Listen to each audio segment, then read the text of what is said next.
This is the broadcast from City Hall, the home of the Greater London Authority. Please stand by.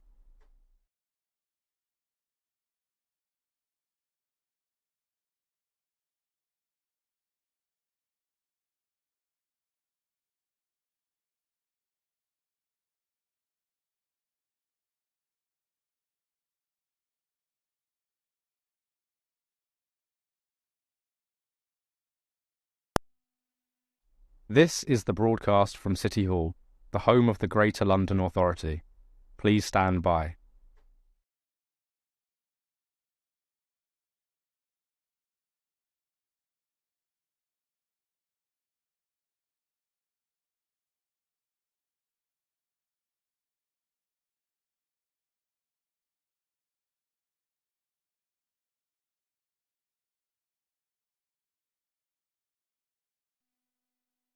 This is the broadcast from City Hall, the home of the Greater London Authority. Please stand by.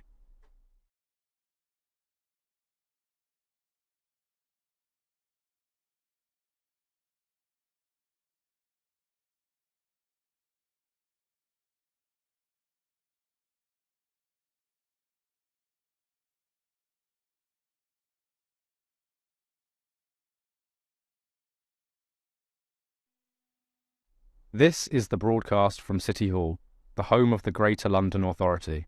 Please stand by.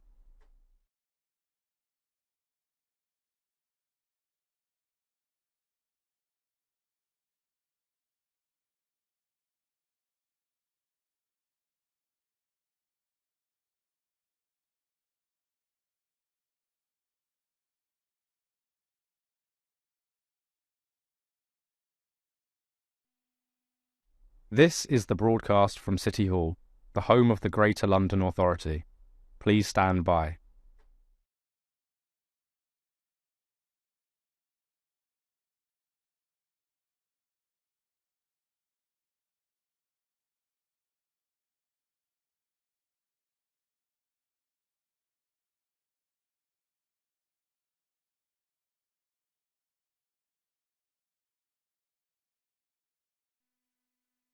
This is the broadcast from City Hall, the home of the Greater London Authority. Please stand by.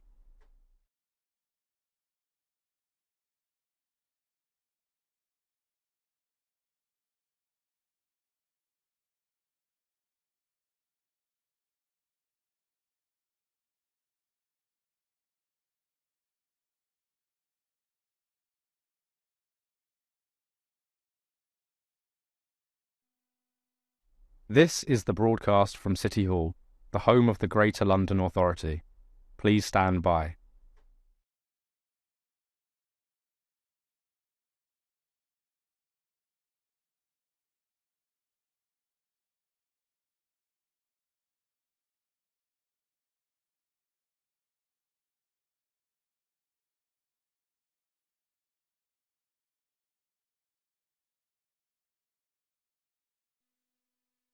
This is the broadcast from City Hall, the home of the Greater London Authority. Please stand by.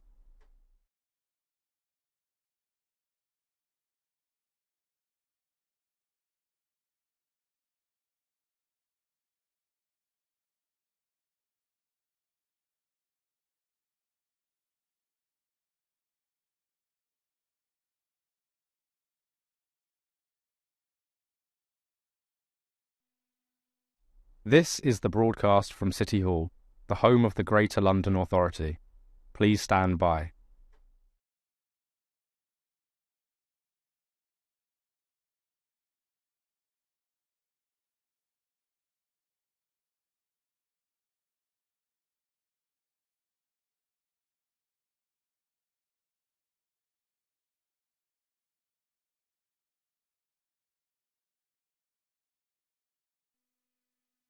This is the broadcast from City Hall, the home of the Greater London Authority. Please stand by.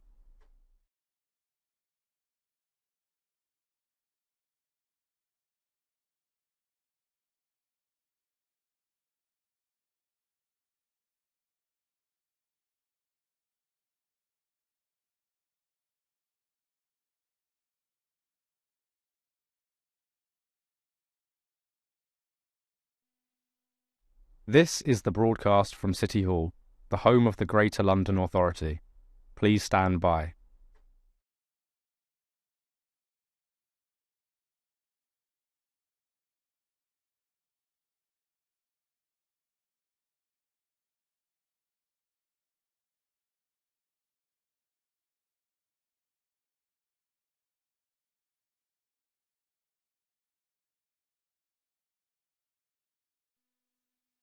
This is the broadcast from City Hall, the home of the Greater London Authority. Please stand by.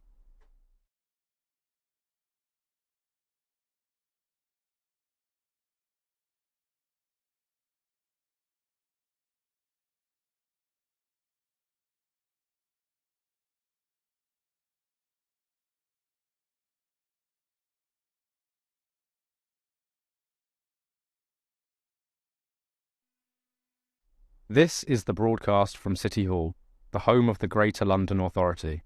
Please stand by.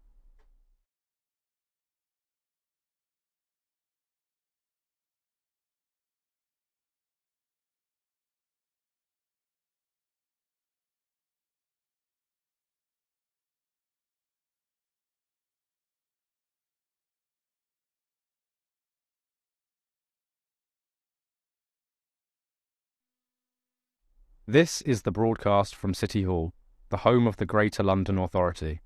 Please stand by.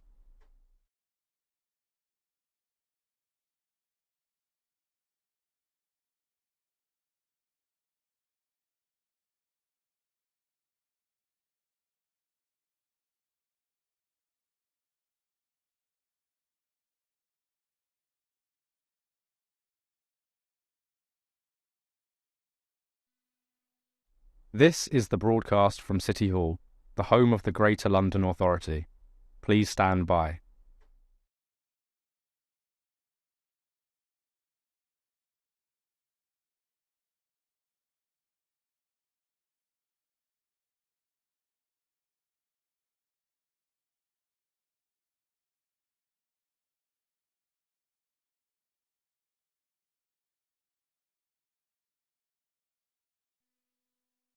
This is the broadcast from City Hall, the home of the Greater London Authority. Please stand by.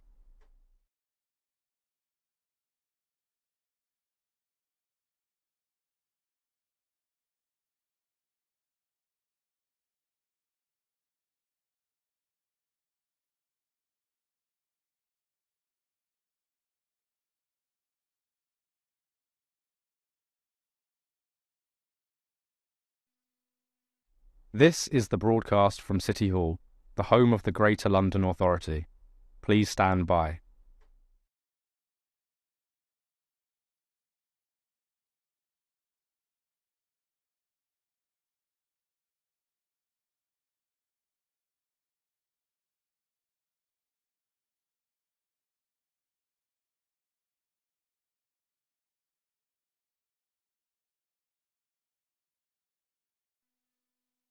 This is the broadcast from City Hall, the home of the Greater London Authority. Please stand by.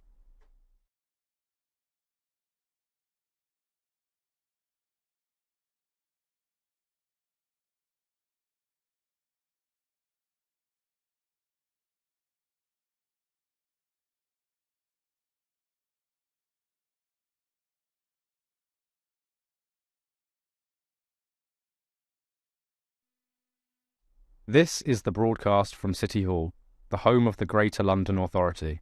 Please stand by.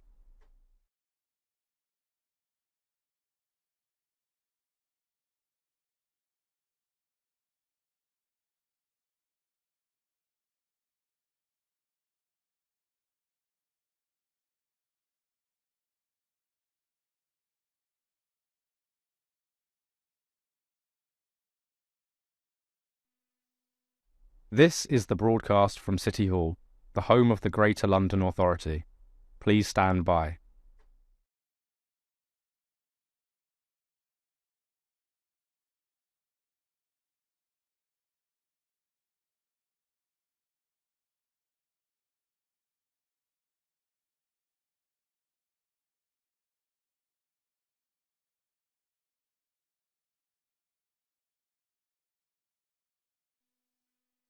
This is the broadcast from City Hall, the home of the Greater London Authority.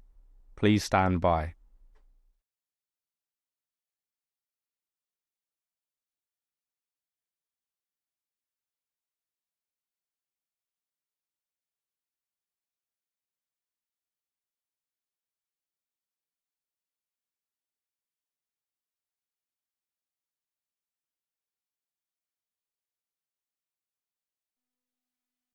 This is the broadcast from City Hall, the home of the Greater London Authority.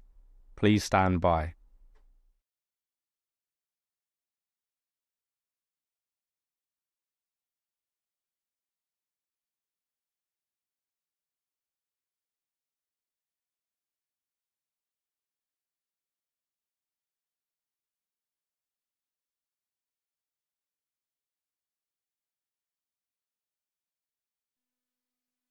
This is the broadcast from City Hall, the home of the Greater London Authority. Please stand by.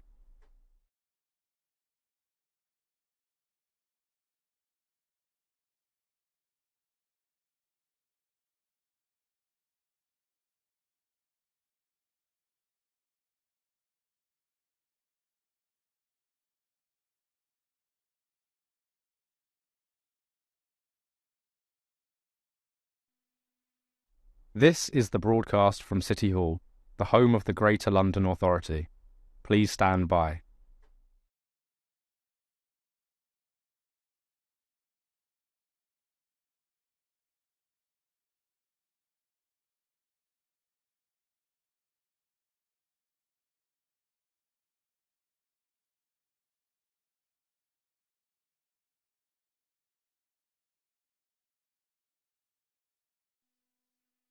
This is the broadcast from City Hall, the home of the Greater London Authority. Please stand by.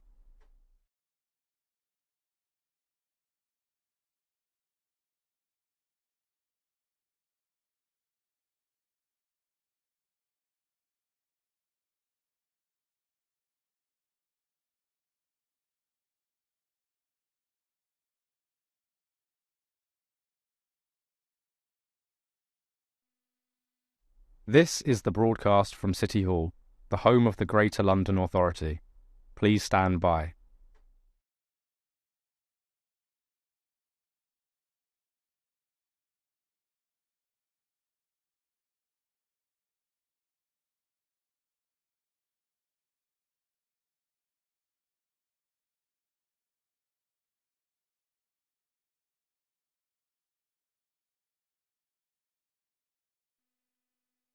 This is the broadcast from City Hall, the home of the Greater London Authority. Please stand by.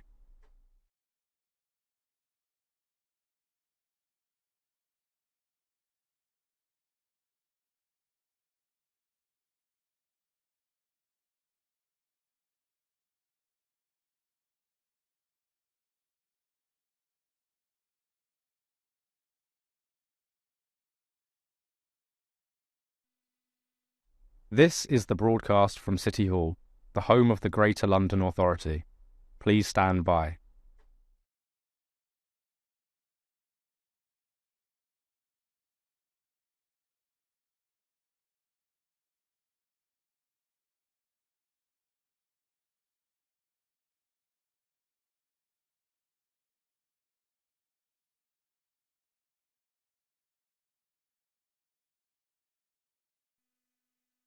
This is the broadcast from City Hall, the home of the Greater London Authority. Please stand by.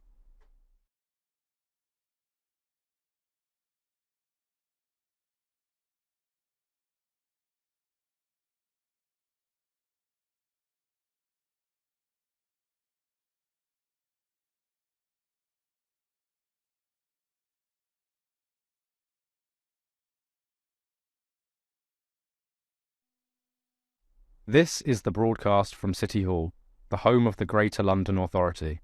Please stand by.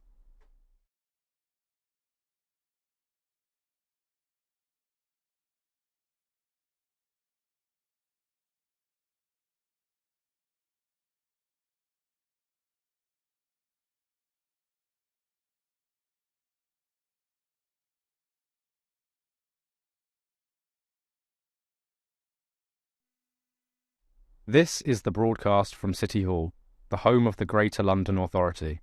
Please stand by.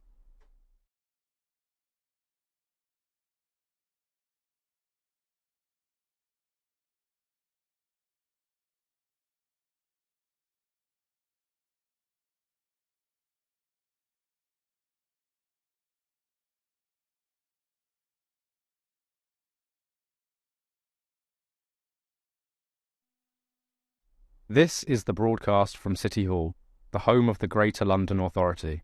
Please stand by.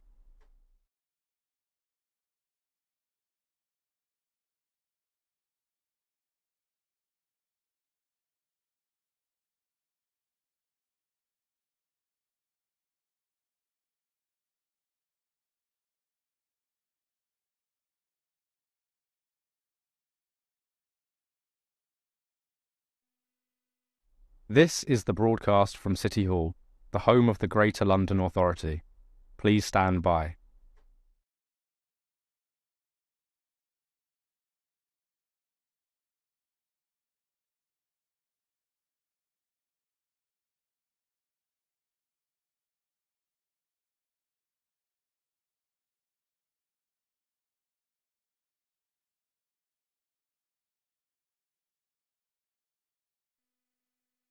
This is the broadcast from City Hall, the home of the Greater London Authority. Please stand by.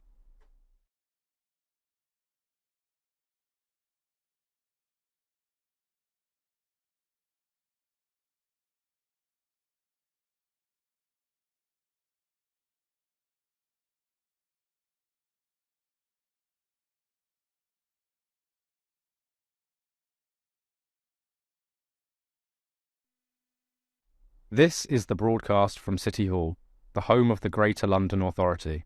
Please stand by.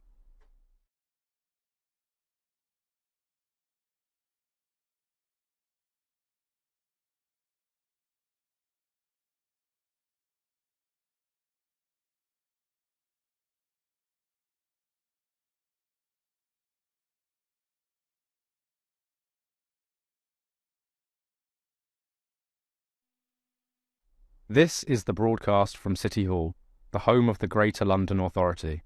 Please stand by.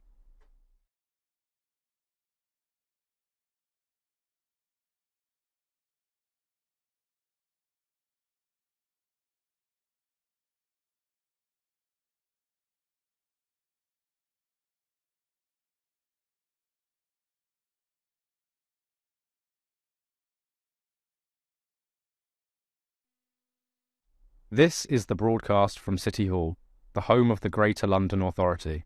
Please stand by.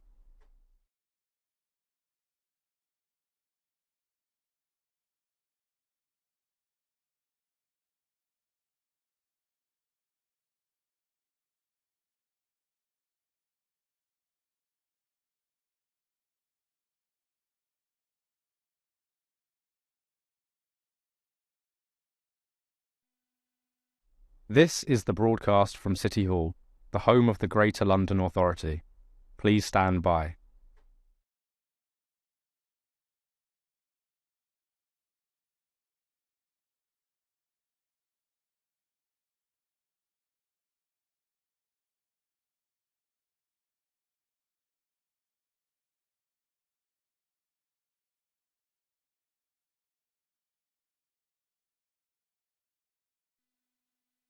This is the broadcast from City Hall, the home of the Greater London Authority.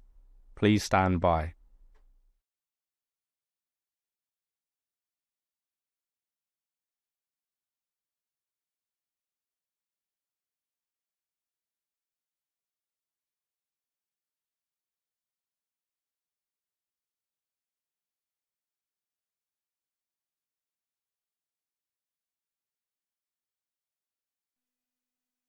This is the broadcast from City Hall, the home of the Greater London Authority. Please stand by.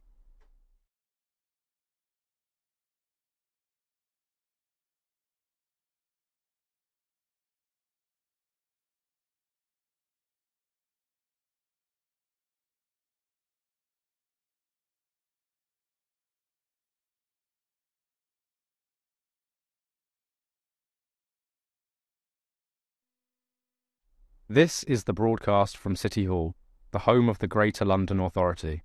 Please stand by.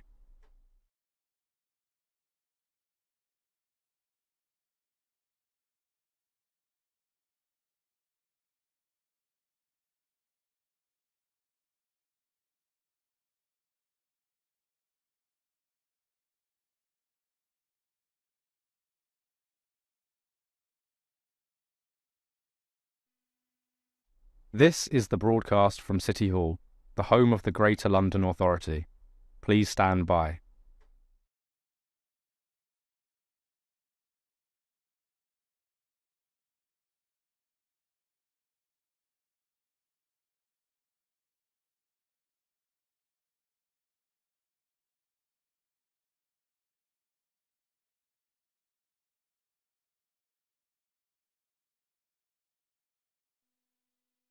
This is the broadcast from City Hall, the home of the Greater London Authority.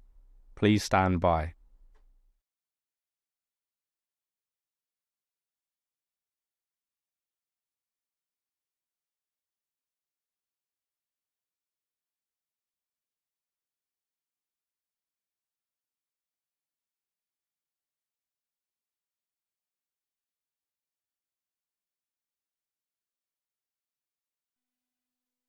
This is the broadcast from City Hall, the home of the Greater London Authority.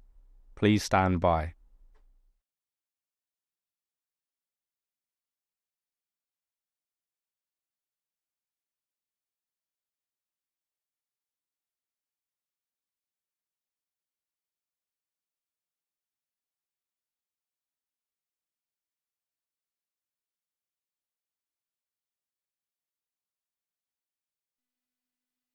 This is the broadcast from City Hall, the home of the Greater London Authority. Please stand by.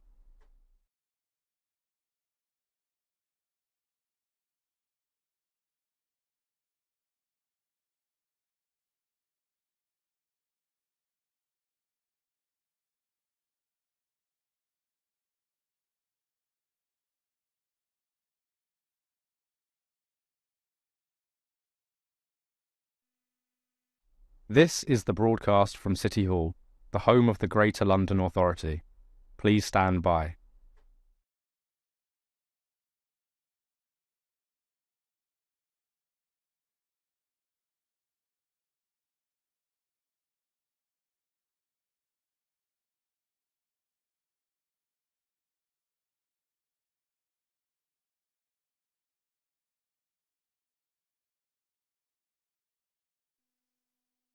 This is the broadcast from City Hall, the home of the Greater London Authority. Please stand by.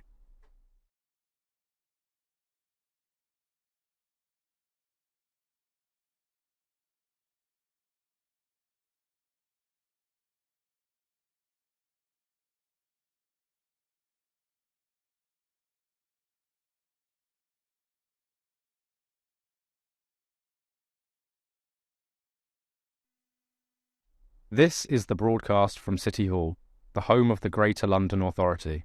Please stand by.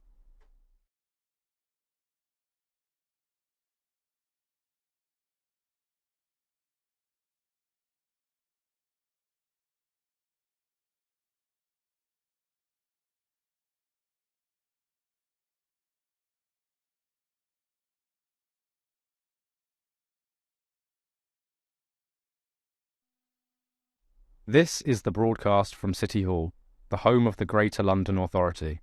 Please stand by.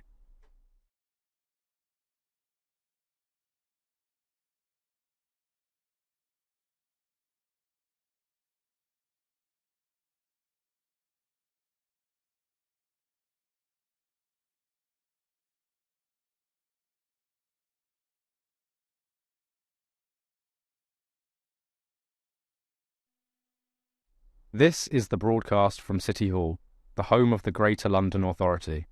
Please stand by.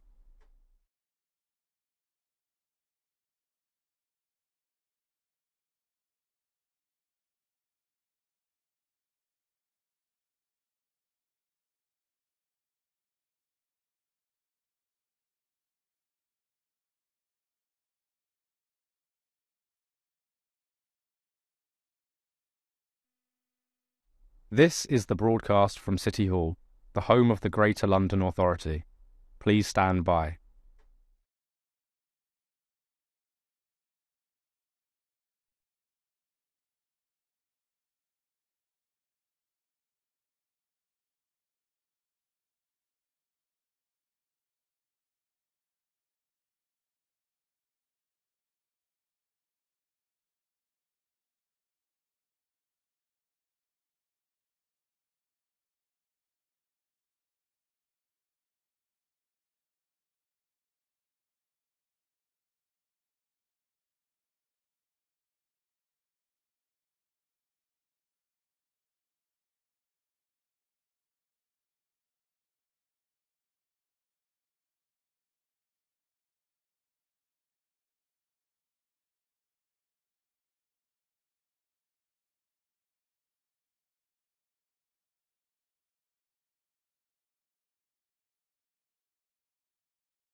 Can I welcome everyone to the Police and Crime Committee meeting? This morning we'll be holding our monthly question and answer session with the Mayor's Office, Policing and Crime.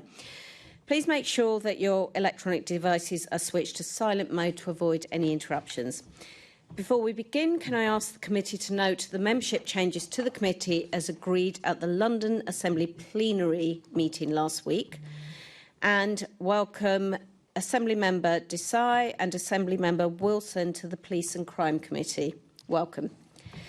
Can I now ask our clerk, Lauren Harvey, if any apologies have been received? Thank you, Chair. Today we've received apologies from Assembly Member Lord Bailey, for whom Assembly Member Boff is attending as a substitute, Assembly Member Best, for whom Assembly Member Garrett is attending as a substitute, Assembly Member Small-Edwards, for whom Assembly Member McCartney is attending as a substitute, and Assembly Member Desai.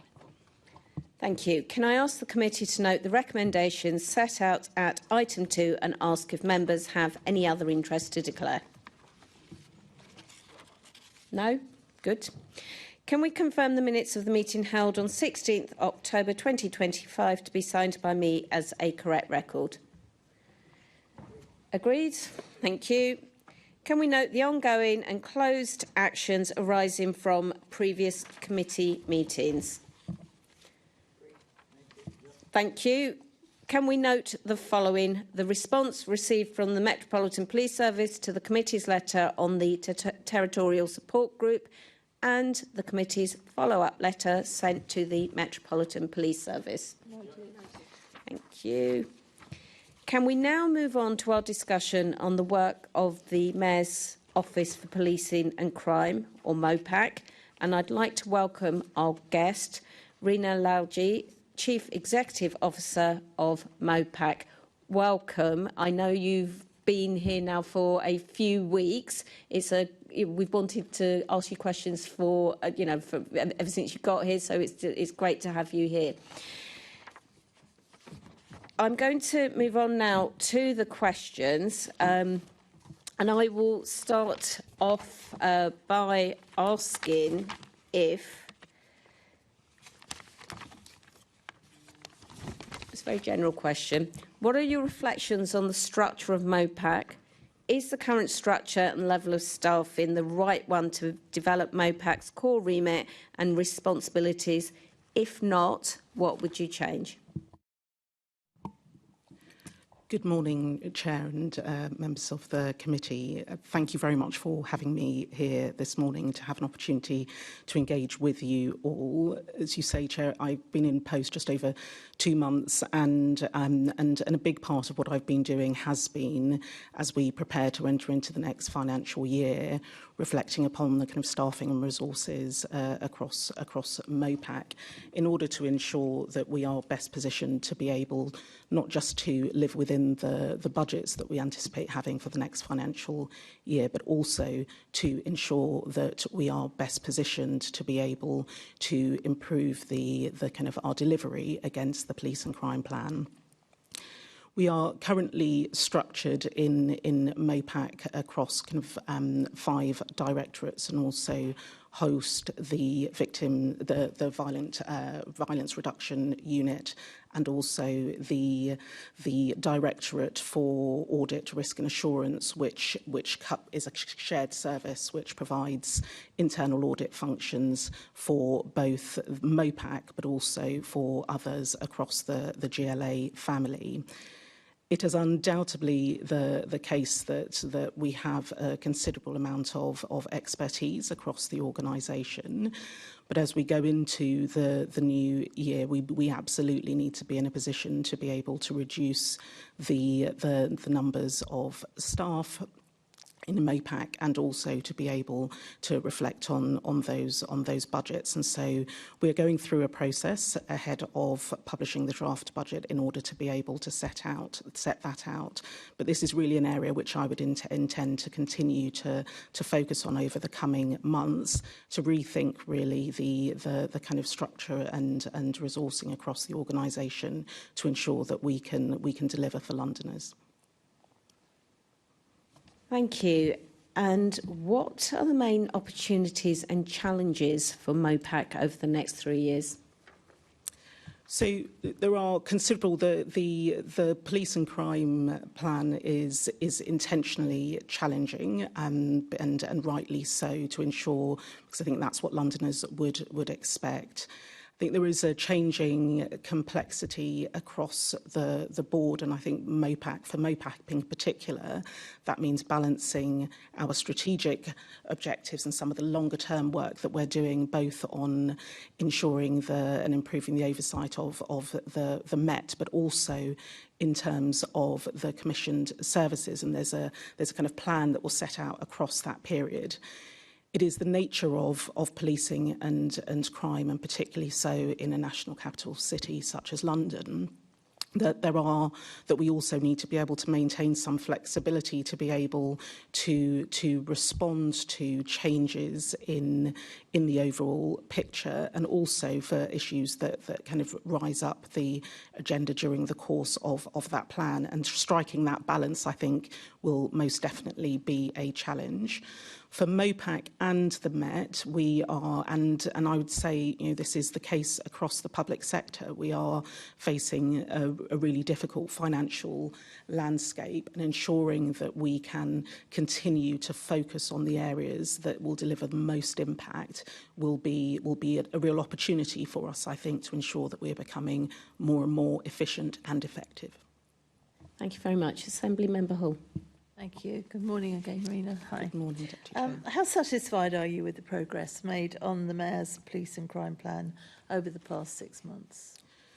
So, Deputy Chair, you will be aware that we've been going through a process in order to review the progress against all of the key metrics that are set out in the plan, and it is the information that we're looking at the moment suggests that there is at least stability across most of the key indicators, but that doesn't leave me satisfied to your question. So I think there is definitely I'm clear that people are committed to be able to do more, and to ensure that we can really utilise the data and the richness of the data that we have across MOPAC and the Met in order to be able to improve against all of those indicators, but monitoring them closely will be important.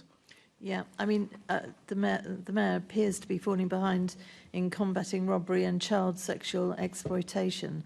There are two things that I'm concerned about. How will you ensure that these shortfalls are not replicated in the execution of the 25-29 plan?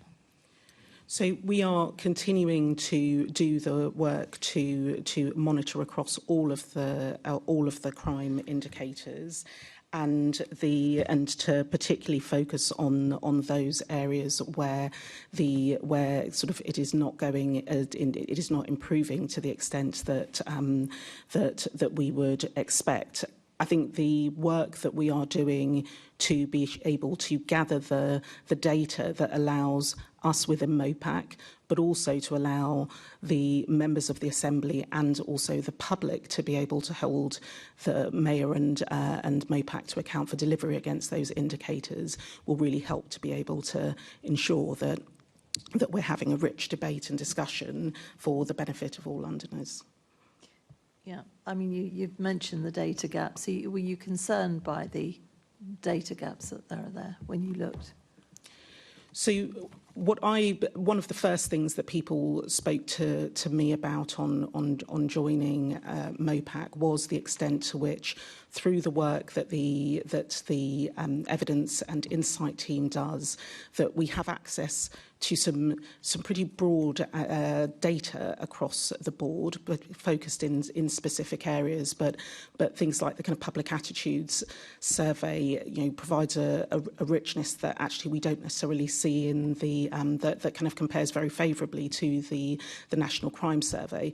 I think the challenge for us, and something that I would like us to do more, is to think about how we utilise that data, how we utilise it in order to be able to inform and influence policy, but also to be able to intervene where we see things going in a direction of travel that we don't want.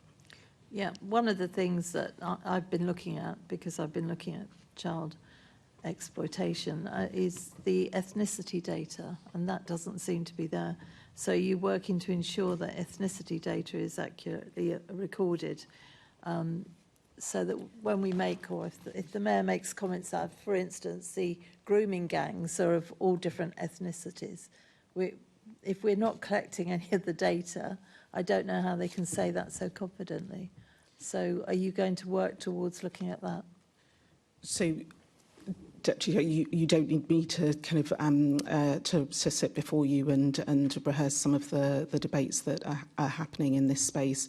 The Commissioner last week, when he appeared before the plenary, was quite clear in what they're kind of seeing in terms of the cases on child sexual exploitation that are being considered. I think it is really important for us across the board to be able to continue to use the data in a way that allows us to understand not just the sort of drivers and underlying causes of crime, but to help us think about how best to be able to address those. And the Commissioner spoke to the trends that they're seeing in the cases that they're investigating at the moment and revisiting, but also the extent to which that didn't reflect some of the patterns that had been seen elsewhere. Yeah, I understand that completely, because I was in plenary and I do understand. I'm just really pointing out that it'd be good to have actual data of it, so written down, not just from what we're seeing. So I hope that going forward that it's something that you do take up, because if there's no evidence other than what we are seeing, if it's not written down, then that's not very good, is it? But there we go. I'll leave it at that. Thank you, Chair. Moving on to the MOPAC's oversight of the Met. Assembly Member Garrett. Morning. Do you believe there are areas where MOPAC can improve its oversight of the Met? And what are they, and what actions are you taking to do that? Thank you. Overall, I think there is a considerable amount of work that is being done, and in particular, I think one of the areas where we are, under the Mayor's direction, focusing more going forward is on the financial oversight. So I think there has been doing that alongside the work that we're doing, for example, to ensure that we're providing the oversight on kind of culture and performance, is also to think about the financial oversight, given the scale of investment within the Met, but also because of the challenges that exist in terms of the overall fiscal climate. I think there's a real opportunity there for us to be able to have those discussions with the Met, and they are proving open to engaging with us on that. Okay. You mentioned financial scrutiny there. So you may be aware on Thursday I asked the Commissioner about the Connect and Command and Control IT projects, which between them wasted over £250 million, or well, one spent £90 million and then binned it and started again. The other one overspent by about £163 million or so. Do you think MOPAC could have done more to stop those projects going off the rails or to stop them overspending in that way? So going forward, and I think this will have been true in the past as well, it's really important that MOPAC is engaging and continues to engage in the discussions, and on command and control. We're having some very detailed discussions at the moment. I think in this space, given we are always very, very cognizant of the kind of scale of the challenge and the complexity that the Met is working with, and so oversight for me includes a degree of support as well, in terms of, but by which I mean in terms of trying to address some of the kind of challenges and the issues in managing what are some quite large scale kind of investments. And I think Met is definitely doing more in order to be able to ensure that they can draw upon the relevant expertise that exists across the public sector to ensure that things are better going forward. Is that a yes? We are focusing in this area in order to be able to support and challenge them as they kind of take forward the investment, particularly in technology, which I think will be an important part of the improvement journey for the Met as well. And we are continuing to do that day to day, and that includes a degree of ensuring that they have access to the kind of to the relevant expertise and information in order to be able to make good financial decisions. Okay. Specifically on Connect, I mean, having delivered it at significantly excess cost, what I hear constantly from the police themselves is that it doesn't really work. So, for example, you start typing out a report, there's a special character in it, the whole thing just goes poof and disappears. You're building a case file. I heard from one officer who spent more than 20 hours developing a case file for submission, and when they hit send, the whole thing just disappeared, which not only wastes time, it's obviously pretty soul destroying. And there's just a list. This goes on and on of examples, and overall the sense I think that I get is that it just feels very fragile to work with, and even when a problem isn't actually happening with Connect, officers feel like they're sort of tiptoeing around this thing that might break at any moment and waste hours of work, and that seems to be ongoing. That's not historic. So are you aware of those problems, and are you doing anything to get a grip? So we are, from a MOPAC perspective, working very closely with the Met from the kind of contractual and financial side. I spent some time, probably a month or so ago, with a response team, and was there with them as they were utilising and piloting some of the use of the new technology, which allows them to be able to take reports on their kind of phones and to be able to enter and process them in real time. It is absolutely clear, and I think this is probably to a certain extent, we all want our IT to kind of work better than it does in order to be able to make it easier to do our jobs. And I think that feedback is coming through into the system, but there is more to do, and I think the Met has been clear on that. We are clear that it's an area that we will continue to focus on in terms of providing them with the support and challenges as they go forward. Okay. One of my criticisms of MOPAC is it's a bit hands-off and just seems to let the Met get on with things, and I think that's not a criticism only I have. And the answer you've just given is I think you did say you were aware of those problems. You didn't quite say yes, but I think you said you're aware of all those problems with Connect. But I'm not quite sure what it is you're going to do about it other than just carrying on as before. But obviously I appreciate you're new in post, but if you just carry on with what's been going on, that's what's led us to where we are. So, first of all, I'm not sure the Met would agree that kind of MOPAC is hands off in that regard. I think we have different roles to play. I'm not going to. I think you'd be slightly worried if I sat here and said in front of you, sort of today at this point, that I was aware of all of the problems in relation to Connect. But what I am saying is that that our teams are working really closely closely with the Met in order to ensure that we remain focused on improving the kind of outcomes from the system and ensuring that we get better value for money from the contracts that are issued. And that starts from the process of the engagement that we have when the Met is going through the contractual processes, and it continues on right the way through the benefits realisation process. And that is something that we are having really active discussions about and engaging in, and making sure that we ensure that we kind of understand enough about the systems in order to be able to challenge and support the Met. Okay. I think what I would like to hear, and perhaps what the officers trying to work with this would like to hear, is a bit of oomph. So maybe there's more oomph behind the scenes. The other thing, just finally on IT projects, I wanted to bring up. So I saw in the news this week or last week, there's a new HR IT system, initially estimated at 370 million. So obviously that sends maybe a sense of trepidation. Is that going to go down the same trajectory as Connect and Command and Control, or are we confident that we've learned lessons from those and this new IT system is going to be a success?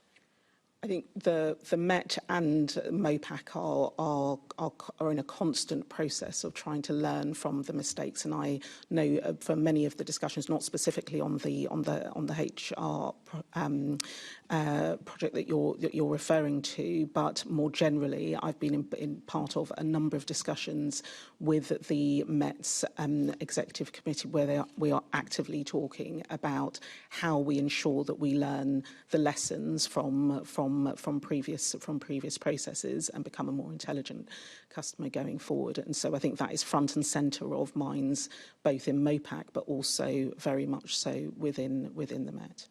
Okay.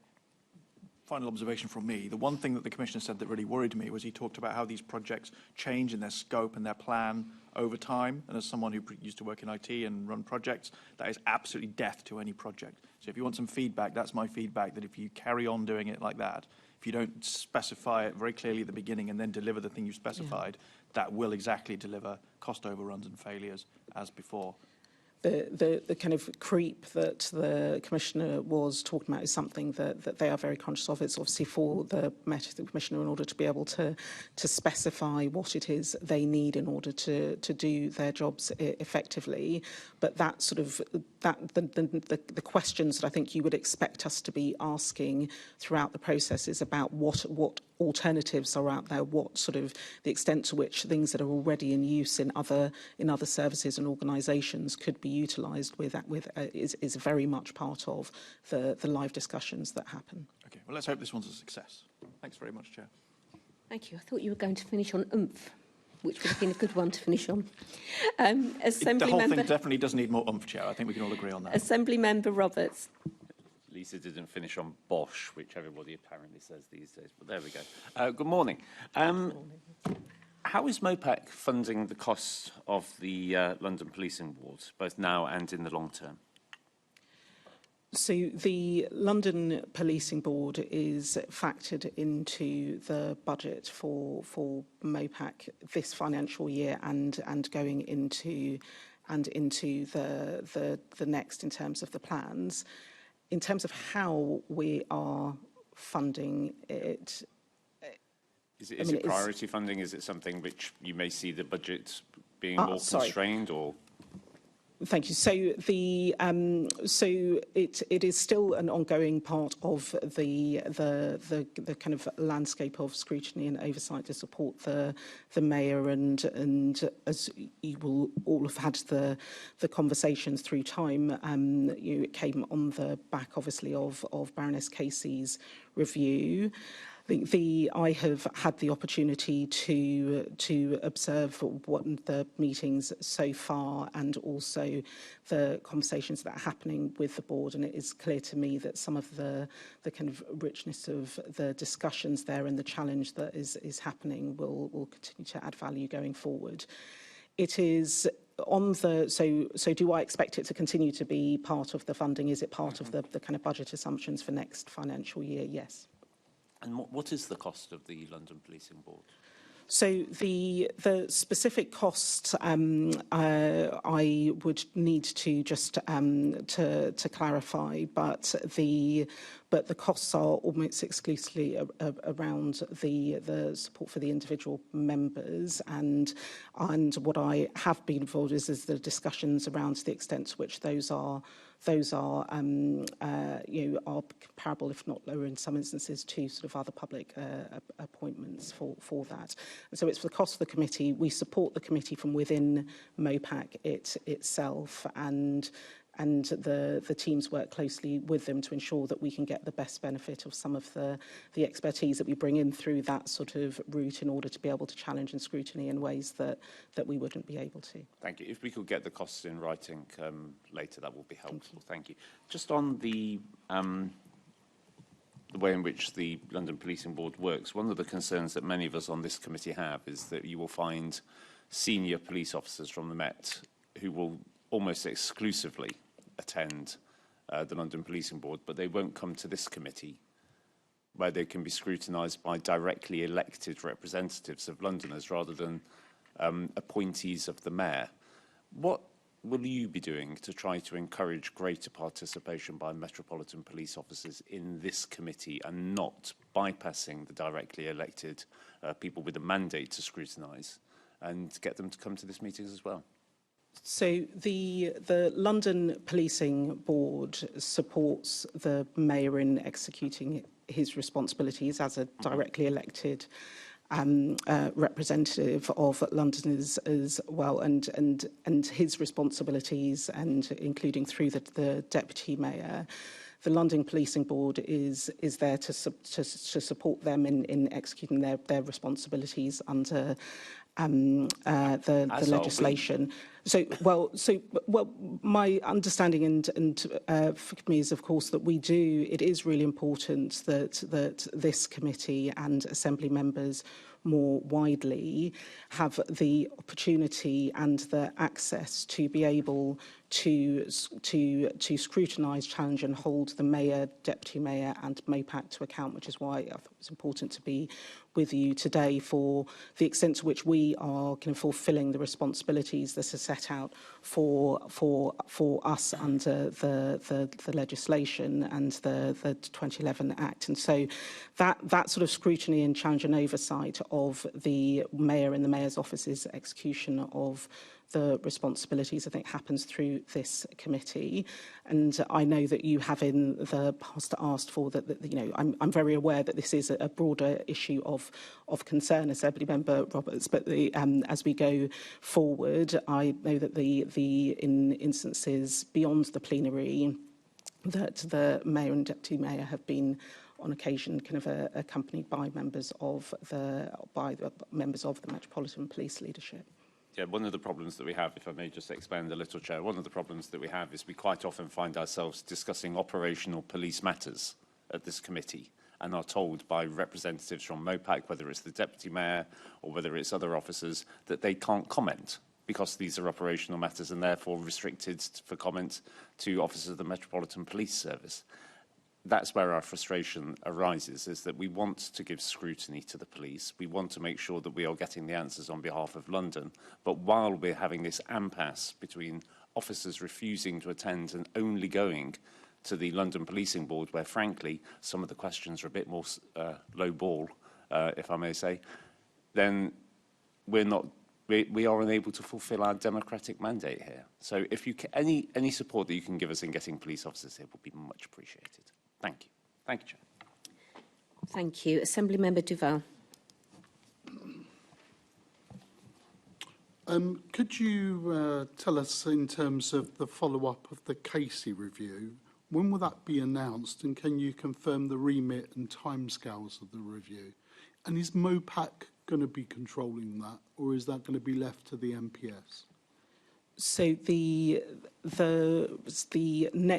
follow-up report is being jointly commissioned by the Mayor and the and the Commissioner as well. And the announcements, we have absolutely been, there have been ongoing discussions to try to ensure that we have an individual with the right expertise. Obviously, Baroness Casey is not available to continue on with the sort of second stage of the review, but that is something that, as the Mayor has said and Deputy Mayor have said, that there will be an announcement soon to be able to confirm, and that will cover both the announcement of the individual who will lead the review and be supported by us and engage with us in MOPAC, the Metropolitan Police Service, but also with colleagues from HMICFRS as well.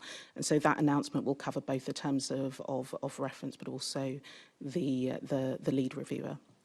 And the timescale, the timing, when do we think? So the Mayor has been clear that he's very keen to be able to announce and finalise those details as soon as possible. Now, I'm a great believer in self-improvement, but in these situations, is a joint commissioning of KC Part 2 the right approach, given that some of the issues that Casey identified and brought up, and subsequently further work that the Mayor has added via whether it's the policing board or not?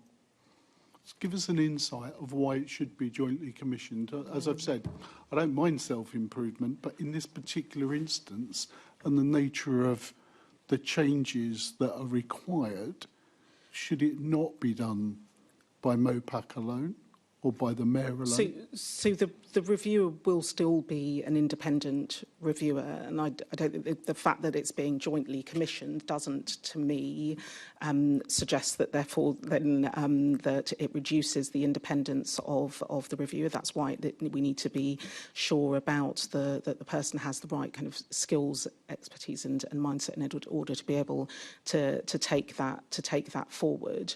The review that is being commissioned, I think there is a balance to be struck in terms of framing it. It's really important that the Met is engaged in this process and brought into it in order to ensure that it gives it the best chance of success and enabling them to improve their delivery and service on behalf of Londoners going forward. And so I wouldn't kind of connect the fact that it's being jointly commissioned to the fact that it will be any less robust or independent. Okay, thank you. Assemblymember Garbett. Thank you. Morning. Yeah, just to add on to Assemblymember Deval's questioning, I think it's just because of the fact that it was meant to start in March of this year, and I think we've had previous concerns here around it not being jointly commissioned, but maybe the joint commissioning causing the delay in appointing the person. And I think, yeah, just the sooner we can get that person appointed, and that, I think we were told by the end of December, but it'd be really good to have that, yeah, just as soon as possible. I wanted to ask some questions about community scrutiny, which it sounds like you listened to some of the plenary, which is what I asked the Commissioner and the Mayor about. But I'm just really keen to hear your thoughts, because I'm really concerned that the scrutiny that was set up is not doing what it's meant to be doing, specifically around the escalation, so that if they do spot things wrong with stop and search, for example, it kind of just goes back to the police and then nothing changes. So I think there's a lot of frustration, and I hear that there's a review, but it doesn't sound like that's going to address those specific issues. So I'm keen to hear your thoughts and what you think could be done to improve it. So, thank you. I think, firstly, on the review, just to be clear from my perspective, at least, that it's. I think everybody is keen to get to a place where the review is the reviewer is announced and underway. So you can be sure we are all working to that end. On community scrutiny, I think the kind of recent events that have happened sort of in my limited time in office, I think have really highlighted the importance of community scrutiny, And the Met is clear on the value that adds. In fact, one of the first things in the days after, or actually sort of in the days after the panorama showing happened, I spent some time with some of the independent custody visitors in Westminster and based at Charing Cross at an event that actually MOPAC was arranging with the Met. The work that was done you are absolutely correct, Assembly Member Garrett, that there has been some work done to review the arrangements that are in place, and it's the first time that MOPAC has commissioned research of that kind. I think the engagement process almost is really quite important, and that is something that we are definitely keen to continue to engage with stakeholders and a broader range of stakeholders on what the kind of framework looks like going forward, and we're hoping to be able to do that in the coming weeks. And will it specifically address that escalation point? Because I think it sounds like the structures are good. We've got the right people, they're meeting, they feel supported by some MOPAC staff, like I've heard that. But it's that bit where they, they're rag rating the body-worn camera, they feedback, and then they feel like nothing happens. So I feel like it's that escalation process and that feedback bit. So do you think the review is going to specifically improve that part of the process? So the bit that I'm clear on is that I would want us, through the engagement that we're doing with stakeholders, to be able to test some of the recommendations in that area and to be able to respond to it. I think having those escalation routes and ensuring that we have a kind of set of processes in place that give people more confidence is going to be a shared endeavour, and something that I'm confident teams in MOPAC will remain committed to for the reasons that you've just outlined. And is the review, the Ernst & Young one, is it picking up some of the feedback from the 30 patterns of harm that come out? Because that states that community engagement in the Met is often designed to manage risk and not redistribute power, which I think is communicated by these groups. So the timelines for those two pieces of work are different, as you will know very, very, very well. And the Met, as the Commissioner and the Mayor, in fact, spoke about last week, are going through a process to be able to kind of reflect on and consider the impact. There are common themes that emerge in the way that you've just described, and I think that those were issues and concerns that were being considered through the review. Great, thank you. Yeah, I'd be really keen to see what comes out of that. Thank you. Back to you, Chair. Assembly Member Roberts. Thank you. Yes, it's just picking up slightly on a comment that Assembly Member Garrett was making, is that we do feel that there is sometimes a lack of challenge from MOPAC. We've seen the tough choices which have been coming down the line, or something new almost weekly in terms of cuts to frontline services. And when we ask about how MOPAC is challenging, or whether they're stepping in to say, no, this really shouldn't be happening, all we get is that this is an operational decision and we don't comment on operational decisions. Is there a willingness from MOPAC to step in and say no if there's something which you see is, quite an egregious piece of policy? Because we are trying to look at the policy of policing as well as the operational model of policing. So will there be a point when MOPAC might step in and say, no, this is a line that can't be crossed? So we will continue to be mindful of the kind of of the boundaries of our roles and responsibilities, but it's clear to me in the nature of the conversations that we have day to day with colleagues at the Met, that there is a degree of challenge in those conversations, and that we are increasingly asking the questions through the process, even whilst respecting that obviously it is for and will always remain for the Met to make those operational decisions, that we will ask the kind of questions that will ensure that, but both in terms of supporting them in the process of getting to the kind of answer that reflects the kind of feedback and the wider environment, but also in just assuring ourselves that we kind of understand some of the processes that the Met is going through in that decision-making process. And so I am absolutely clear that we must continue to kind of ask the questions across the board, and my teams do that in their conversations with the Met day to day. I mean, I think possibly one of the most high-profile issues that we've had recently was the decision to abandon the Mayor's pledge to keep open a police front counter in every single one of the 32 London boroughs 24/7.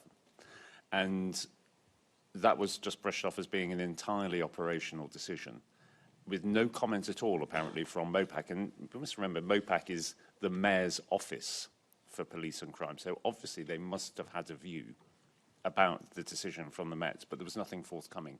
So further down the line, I would very much hope that we're going to see a more robust position from MOPAC on these sorts of decisions, because it's impossible for people to have confidence in the Mayor's ability to properly give oversight and scrutiny to the Met if every time there's a major decision taken, the default position is just to take a step back and say, oh, nothing to do with us.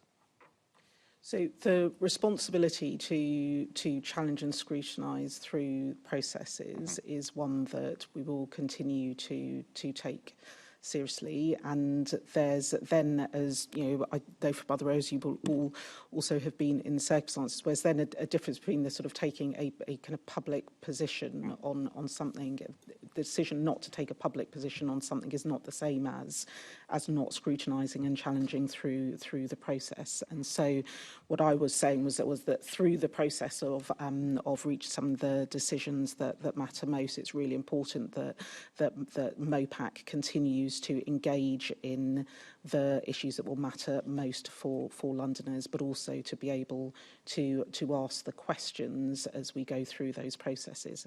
Okay, thank you. Thank you, Chair. Thank you. Assembly Member Duval. 2 points, really.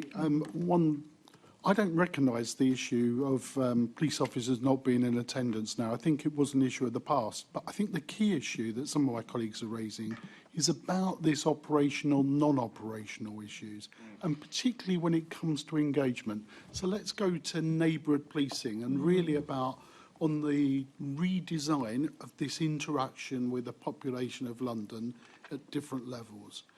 So would the police undertake at neighbourhood level, or shouldn't? There's been some excellent examples. There are some good examples where the police are engaging with local ward representatives and elected representatives. Yeah. The real problem is not consistent. There is no consistency across wards. I can go and point to, in my constituency, examples of where it's working well and examples where it doesn't happen at all, where elected members at local level are not even engaged by the Safer Neighbourhood team. That can't be right. And somewhere in that co-design, MOPAC needs to, because it's partly led by yourselves, need to ask the questions, how do we get consistency in? We understand the issues of abstraction. We just ask for abstraction to be done fairly so that we understand what's happening, rather than the same old wards being constantly having officers abstracted and disrupted in terms of their work. Now, I don't think abstraction issues, and this is where I go to the original issue. So I think we have to have a fundamental conversation about operational issues, of what's operational and what's in terms of policy issues, and what is actually policing. On operation, for me, I think I'm clear. I don't want to interfere in any police investigations or policing action, but I do want to have a say about the police engaging with local communities and how they should. And somehow, I don't want to be brushed off, because that's the feeling I think people get when we talk about the consistency.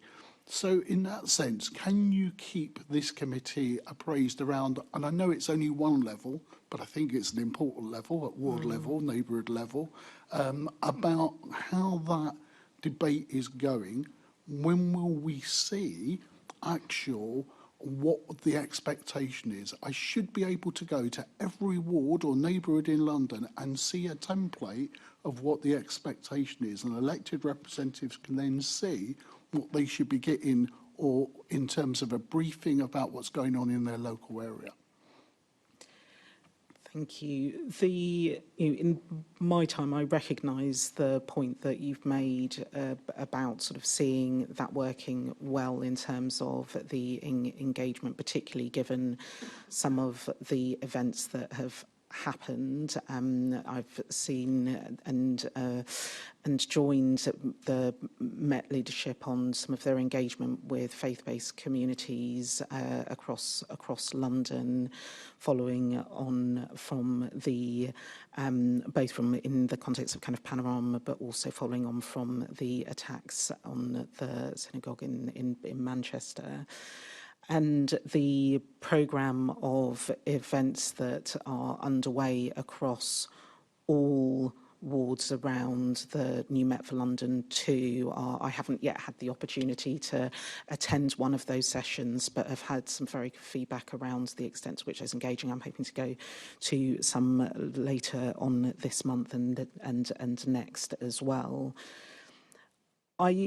It's clear from some of the discussions that I've had that sort of the general premise of sort of ensuring that the kind of bar is raised on community engagement, and in particular within that with elected representatives, has absolutely also been something that I have seen through the conversations that we've had with the leadership of the Met, and their keenness and swiftness in responding where they're getting feedback that in one particular BC, perhaps a borough commander has not engaged in the way that is expected. And what I have seen is an organisation, a leadership team, which is then keen to be able to follow up on that feedback and be clearer about the expectations. And that gives me hope in what is quite a large, complex organisation, that there is an ongoing commitment to being able to kind of improve standards across the board.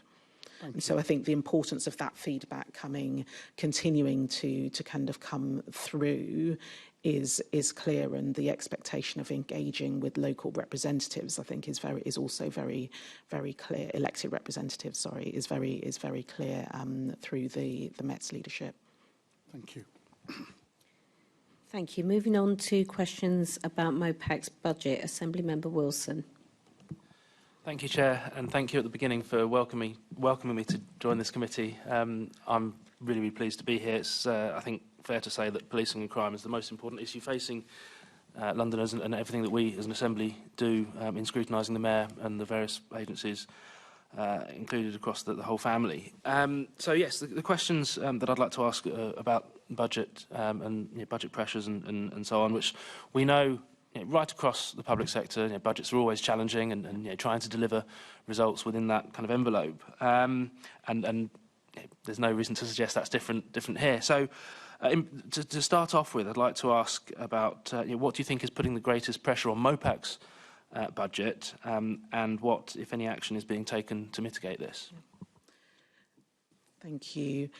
It is, you are absolutely right, Assembly Member Wilson, that this kind of cuts across the public sector, and is an issue that we are grappling with directly within MOPAC, but also in supporting and working with the Met as we can finalise the draft budget submissions. In March this year, for MOPAC very specifically, in March this year, we published that for the next financial year, we are expecting to have a shortfall of 4.2 million, which we needed to be able to close that gap. And we've been going through a process in order to be able to identify the savings. This is a process that started long before I arrived and started on a similar timeframe, but I've been really keen just to make sure that we continue to work through that and ensure that we make the progress to develop a set of plans that when the draft budget is published at the end of this week, on Friday this week, that it will set out that we'll be able to have a set of plans that underpin it, that will enable us to be able to kind of live within the kind of budget that we assume we will be allocated for the next financial year. That really requires us to do a number of things in terms of where the pressures are coming from. It does require us, as I indicated earlier on, for us to look at our headcount and staffing, and the Mayor has already indicated we will get smaller in the next financial year, and we're going through a process internally in order to be able to identify where to make those reductions in posts.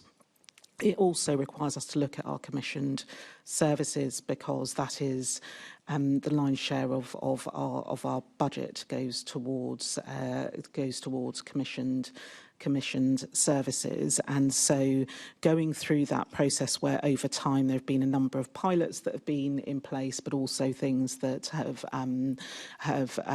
where we've been sort of evaluating the work, or there are other opportunities to take different approaches. That's what we really need to be able to do, and that's the process that we have been going through. But overall, we need to be able we anticipate having to make some reductions into the next financial year.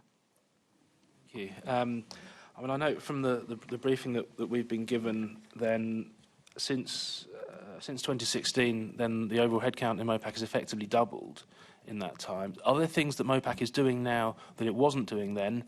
And are those some of the things that are being looked at for savings in this context? And what impact is that likely to have on the ability to deliver those going forwards? So there absolutely are things that we are doing, and the increases in staffing numbers and in budgets reflect in some instances different and broader responsibilities. The responsibilities for the violence reduction unit have obviously come in that time frame, which is a responsibility that sits within MOPAC overall, as well as the domestic abuse safer accommodation programs, another such example of an area where there are sort of broader responsibilities. In some areas, we have also taken the decisions to be able to fulfil some of the statutory responsibilities on behalf of the Met and directly commission some of the services around, for example, the appropriate adults provision is an example of that. So that in some ways is partly in terms of to give just a bit more sort of information about the what has changed in terms of our statutory responsibilities. There isn't a direct correlation between sort of the areas that we're then going to kind of reduce in and those, because those reflect a different set of kind of priorities and demands upon the organisation, and so we are going through a process to ensure that we continue to maximise the impact through the commissioned services, but also to look at kind of some of the staffing areas as well.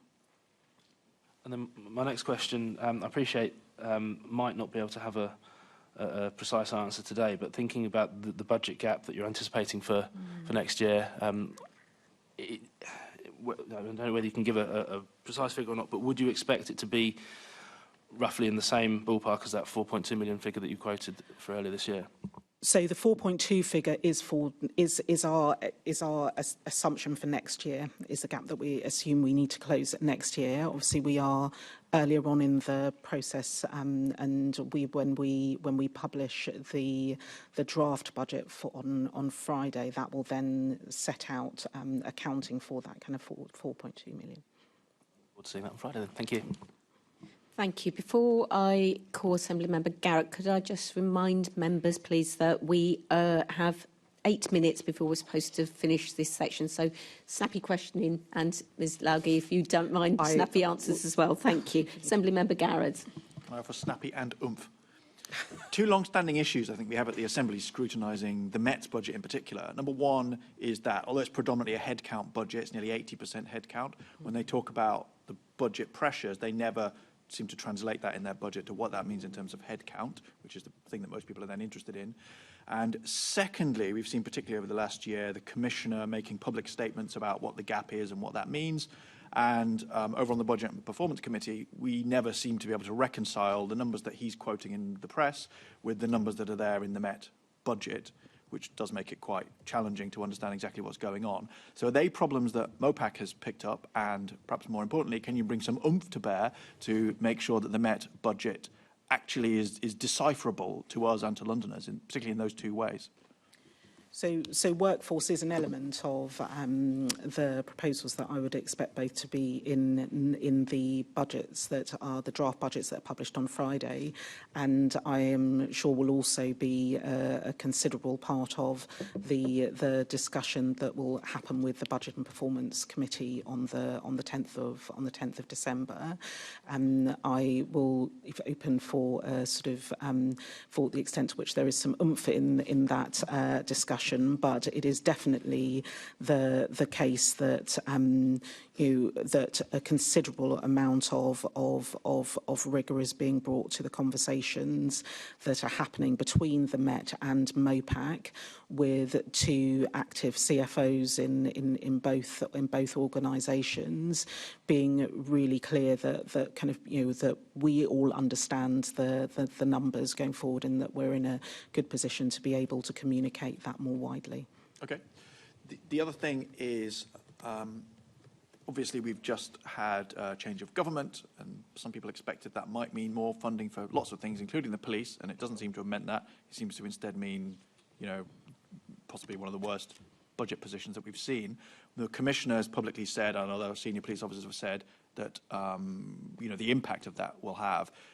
Would you agree with his comments? Is that the impact that you see happening within MOPAC and on the Met of the budget settlement?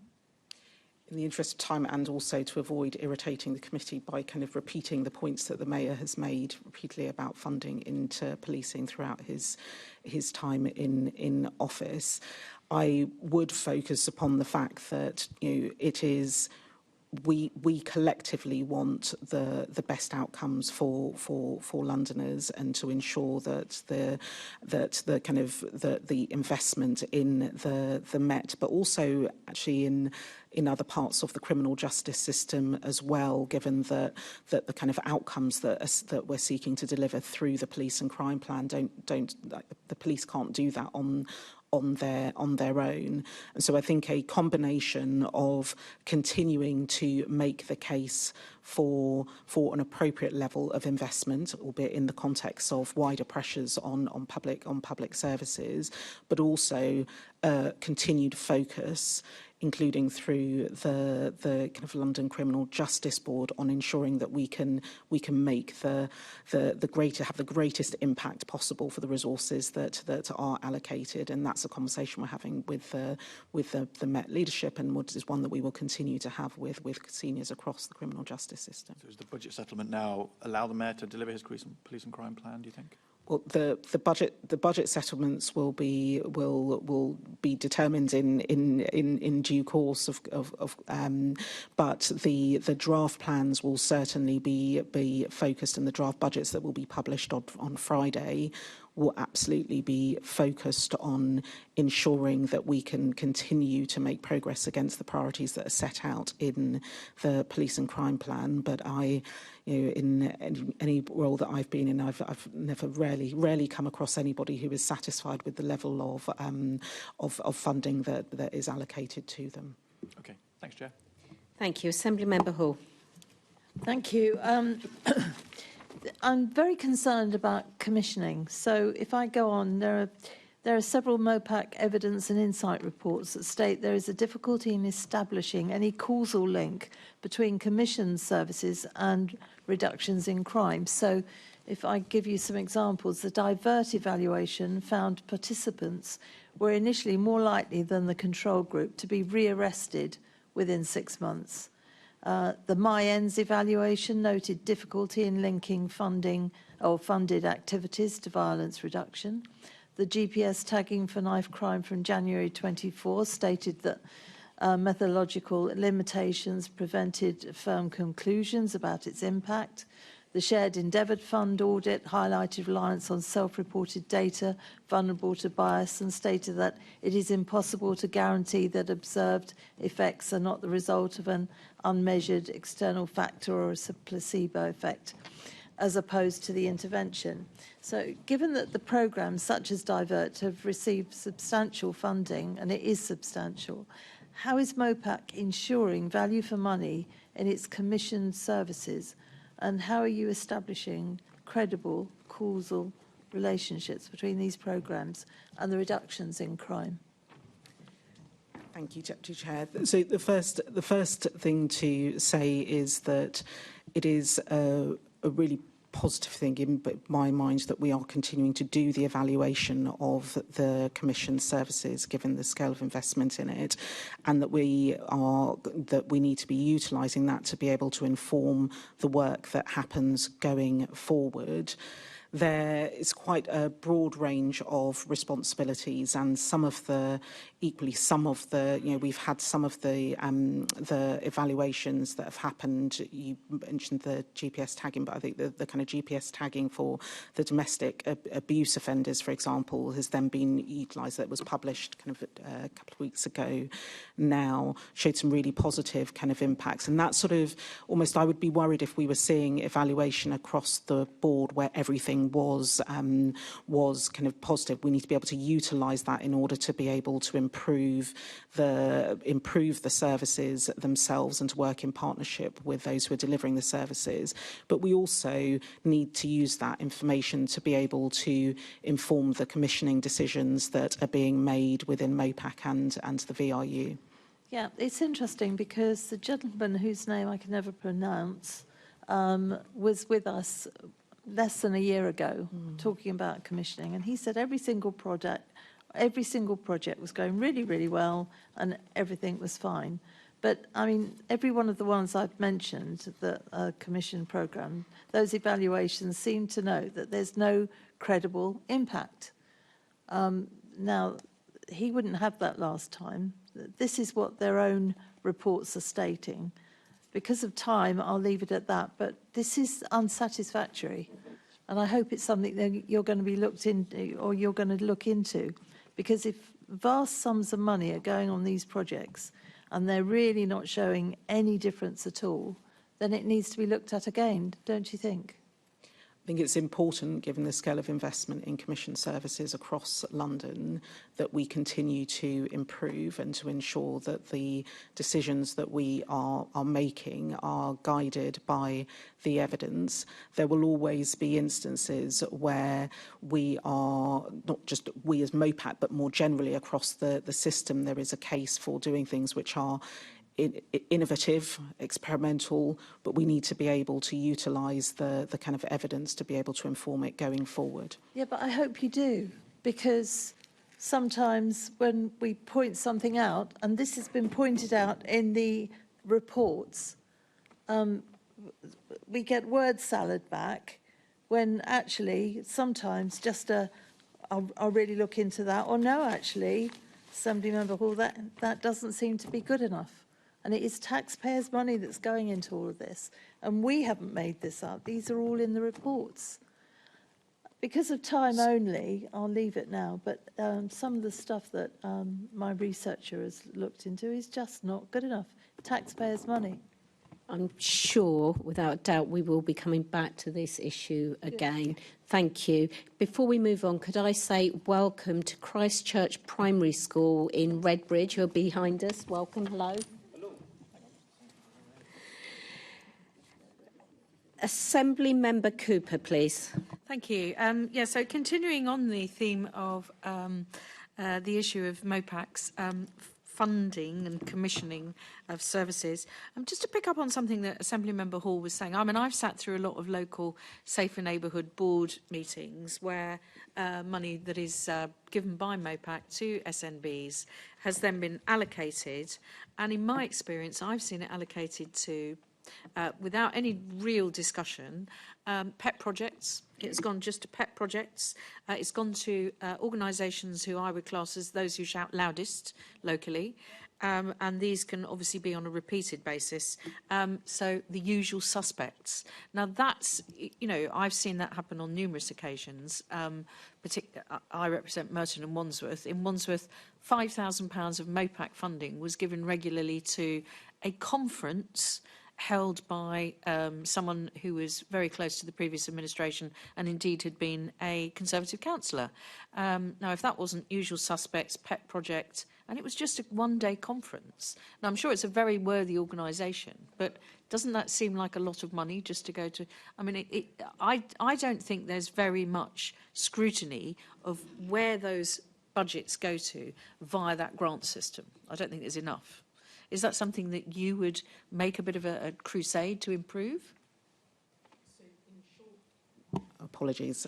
Ensuring that the money that is spent is representing best value for money is absolutely a guiding principle, as is responding to the kind of feedback and the interests of the local community. And obviously we just had a conversation earlier about being able to ensure that we are engaging with elected representatives as well. There is more to do to ensure that we are, particularly given the financial pressures, but you know, in my mind, these are underlying principles, regardless of the wider financial pressures that exist on public spending, to ensure that we are always spending and able to kind of justify the expenditure that we are making. Getting the best value for money. And I think data-driven is a phrase that some of my colleagues. And can I just say, if the Labour administration, which is currently running Wandsworth, was continuously allocating to a project that was being run by a previous or current Labour councillor, I would be making exactly the same point, because I don't think that should be part of the decision-making process, just to have the pet project or the usual suspects being funded in that way. Just to make it clear that, you know, that is an absolute principle, I think. It's got to be data-driven with outcomes. Obviously, another aspect of what MOPAC does as part of the GLA family, it has the opportunity to do joint or collaborative procurement with other parts of the Greater London Authority group. Is that something that you've taken advantage of? And please tell me that you have not taken advantage of joint procurement around IT, because we all struggle with the IT service from TfL, and I'd like to think that the Metropolitan Police's IT is on a different level and MOPAC's is also on a different level.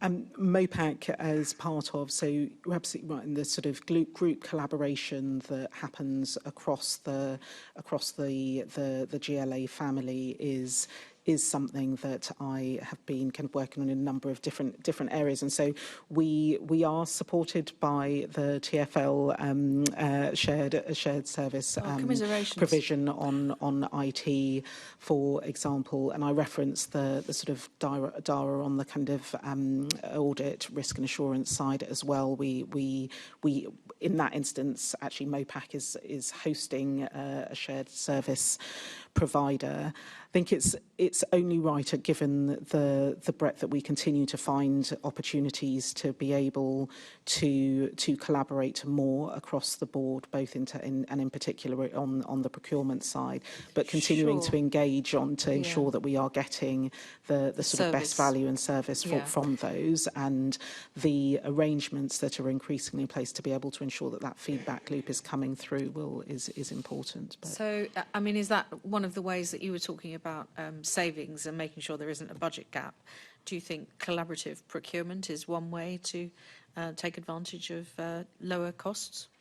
So we have to explore those in all instances, and we do that across the board. And quite rightly, there are expectations that we will do that in any circumstances that we can, in order to ensure sort of that we can get the best from the economies of scale that are possible across the GLA family, with the quality, the quality and the service delivery. Okay. I mean, talking about these services with these commissioned programmes, you've got 38 commissioned programmes at the moment, and of those, I think 27 are RAG rated as green, 10 are rated as amber, and 1 is rated as red. Now that sort of comes up to about 30% of those commissioned programmes are in a either very difficult or quite difficult place. What action is MOPAC taking to bring the projects that aren't on track back on track? So the work that is underway in order to be able to monitor and be able to RAG rate and report in a public and transparent way on the website, I think is a really important part of ensuring not just that we can do better increasingly at holding the kind of service providers to account, but also that we can be held to account for the kind of money that the funding that goes through those commissioned services. The mere fact of having that is an important enabler for us, but that absolutely is an area where we are seeing sort of, for example, with the service that you're referring to, which is the one which is the kind of rated as red at the moment, to ensure that we can intervene and be able to kind of scrutinise, challenge, and focus on the improvement in so far as is possible. And so continuing to use the data, it's not just for me about kind of having it, processing it, but actually ensuring that that can then be used as information for us to ensure that we can get better value from the commission services, but also that we can ensure that we are challenging and supporting our partners in order to be able to improve. And that's why I think it is important that through the work that we do, we always continue to remain focused on the kind of impact that those services are having, rather than seeing it as a sort of funding decision where we kind of issue a grant and the process ends at that point. Okay, because obviously updating them on a quarterly basis is great, having them in the public domain is great, but what you're saying is there is action that is then taken. It's not just something that sits there. Period. No, yeah. absolutely. Okay. Thank you, Chair. Thank you. So we now come to the end of our first session. Can I thank Rina Laugi, the CEO of MOPAC, for attending this morning and for her answers to our questions. Can I ask the committee to note the report and the discussion? Can we also delegate authority to me as chair, in consultation with party group lead members, to agree any output arising from this meeting? We'll now adjourn for 5 minutes before welcoming the second panel of guests. Thank you.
We now move on to our second question and answer session, and I'd like to welcome our guests, Kaya Comer-Schwartz, who is the Deputy Mayor for Policing and Crime, and Kenny Bowie, who is the Director of Strategy and MPS Oversight at MOPAC. The first questions will be asked by me. So, to what extent do you believe the Met has normalised, and I'm sorry, I should say that we are talking about the structural review of racism in the Met. As we know, last week the Dr. Daniels report was published. So to what extent do you believe the Met has normalised and defended systemic racism within the organisation? Deputy Mayor. Thank you, Chair. I think what's very useful about the Dr. Daniels report is that the Commissioner has long spoken about systemic issues of race within the Met, and the Daniels report is a comprehensive analysis of that system. It's really an in-depth, stark report that gives the Met a very clear way forward on what not to do, but also where the areas of movement should be. And the Mayor and me believe that the Commissioner really understands the scale of the issue, and that we want to work to do all we can to challenge and support the MPS to move to their ambition of becoming an anti-racist organisation. Thank you. As you are aware, the final report is dated the 8th of July, so that's when it was published. I should have said that it was released last week into the public domain. Why did it take the Met 4 months to publish Dr. Daniels' report? Yep, so if I may, Chair, it's important to understand the origins of the report being commissioned. The report came out of the work that the London Policing Board did on the back of the LRAP being published, the London Race Action Plan being published. And one of the key recommendations from the London Policing Board was that they get external expertise on race in, and they did that, and this was recognised from the London Policing Board meeting. That external expertise has brought forward the Daniels report. We pushed to see that report in September, and then still it wasn't published. And then obviously after the Guardian article in October, we demanded that it was given to us, and it has now been published. I think the Daniel report recommends to reflect on the report, not lurch to action. I do think, and I've made this clear in both conversation and writing, that we should have seen it sooner. But I think what's important now is the actions that's taken on the back of it, and I'm determined to do all we can to make sure that those actions are moved forward and at pace. Okay, thank you. So when the report was put into the public domain, the Met said that it would resist a reactive response and take time to reflect on Dr. Daniels' findings. Could I ask what discussions you've had with the Met about the next steps, and when will a full response and actions be published?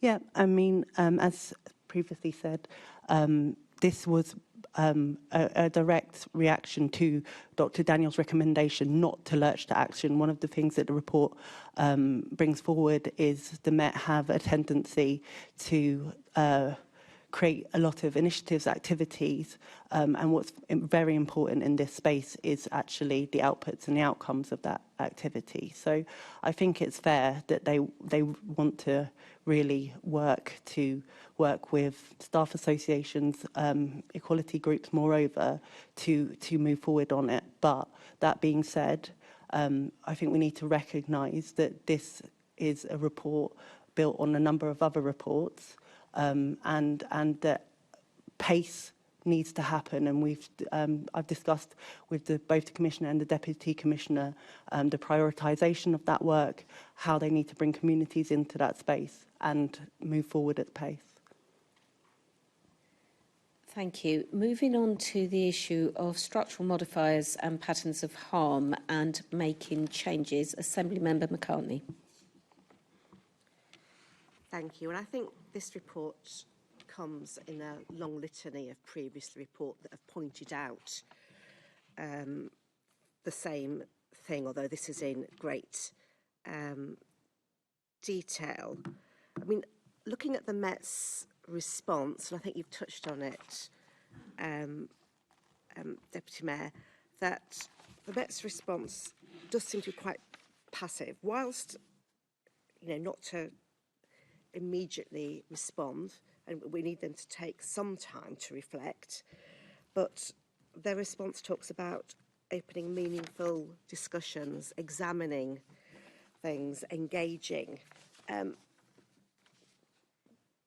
What are you doing to make sure that they do act with urgency on this, and it's not just going to become one of those other reports that we look back on and say no action's been taken? Thank you, Member McCarthy. I think what's really useful about the report, I met with Shireen Daniels this week to discuss the report. What's useful about the report is it provides a clear framework in the way it's structured in the three parts of the report. So what's very useful to us in that as a scrutiny oversight body is being able to do that, and what we're going to endeavour to do is to really give strong structure to our expectations of the Met and how we're going to take that forward, and make sure that we're using that alongside you know, the recommendations of the Casey report, moreover on culture, to really drive forward the change that we need to see. I recognise what you're saying about pace, so that's something that we're very clear on too. Thank you. And of the 30 patterns of harm that were identified in the report, are you going to be using those for your oversight of the Met as well? Yeah, as said, we'll be using the Daniels report as a key framework to move forward. I think what's there are some prioritisations that are needed. I think there's some things that we need to make sure that they've identified as key areas and that we need to move forward at pace on. But also, the report talks about making sure that communities have a say in that prioritisation too. And as you know, especially Black Londoners, I think that's exceptionally important, and the work we're doing with them on community transparency and scrutiny is a key part of that. Thank you. And of those 30 patterns of harm that were identified, were any of a surprise to MOPAC? Well, I don't think we would say that the individual aspects of what we're seeing, there's things that have definitely come up previously that we've looked at through the LPB in terms of training, in terms of vetting, in terms of use of force. So I wouldn't say that any of that was a surprise. However, I think what's really important about the Daniels report is the way that it talks about the baked-in nature and how the power dynamics of what is seen as kind of the norm, the culture, enacts harm. And that's something that, you know, we've long talked about, and the Mayor has invested a lot in changing the culture of the organisation. So I think that clarity on that is very helpful.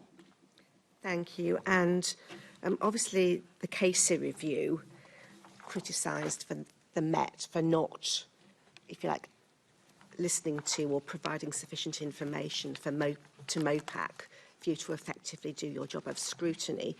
Do you think there has been a change in how the Met respond and provide information to you? And are you confident that you can properly hold them to account over this piece of work?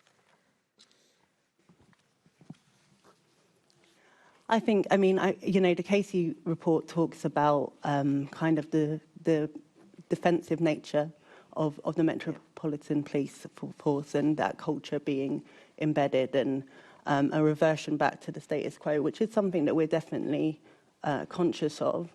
I think, moreover, and I don't know, Kenny might want to give some reflections from the kind of longer term side, but I do definitely think that we've been working very hard to make sure we have a relationship that, from my side, talks about candour, talks about openness, talks about transparency, talks about if there's a reason that information isn't coming forward, that's challenged.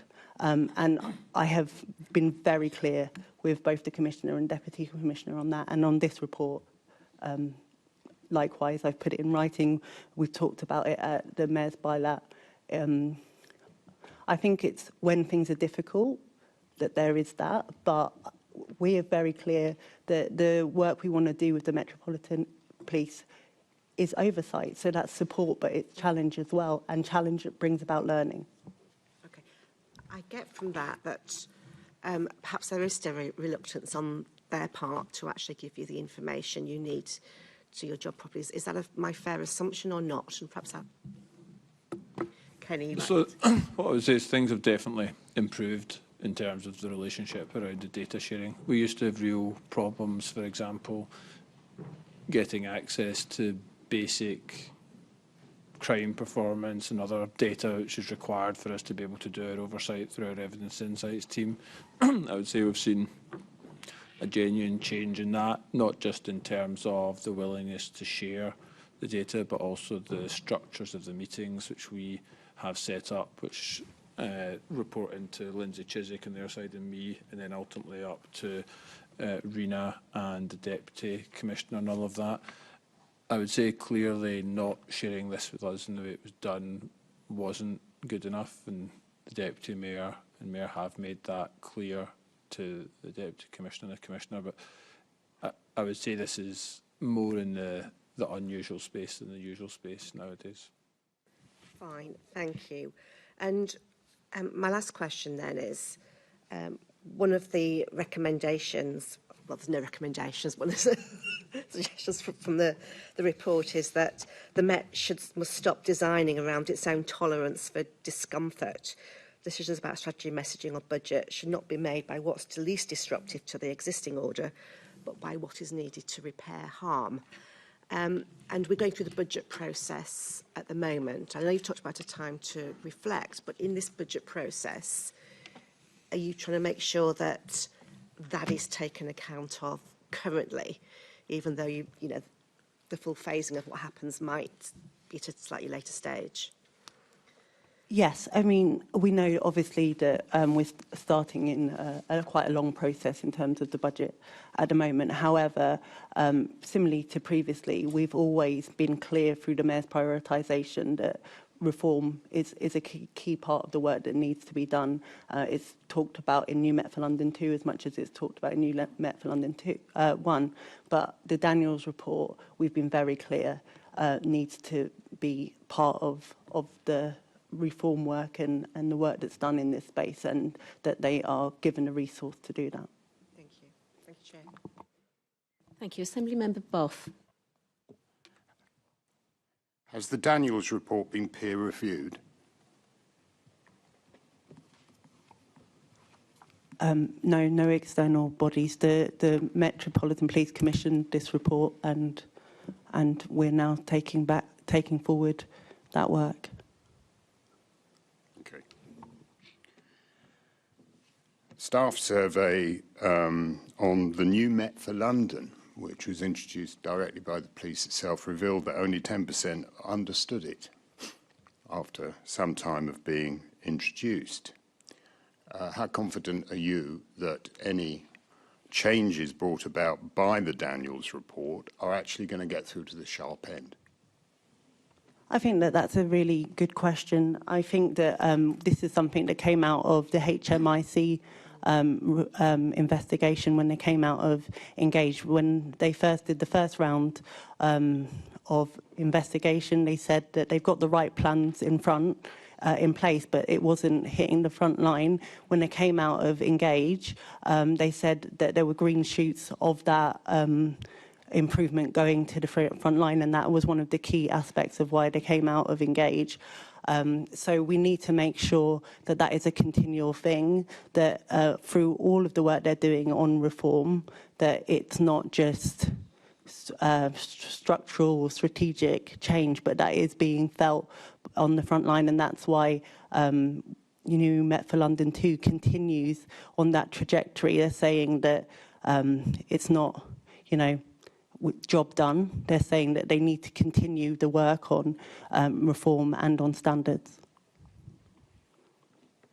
Yeah, I mean, so many reports are produced for the benefit of politicians and administrators, and they're no good if the sharp end doesn't hear them.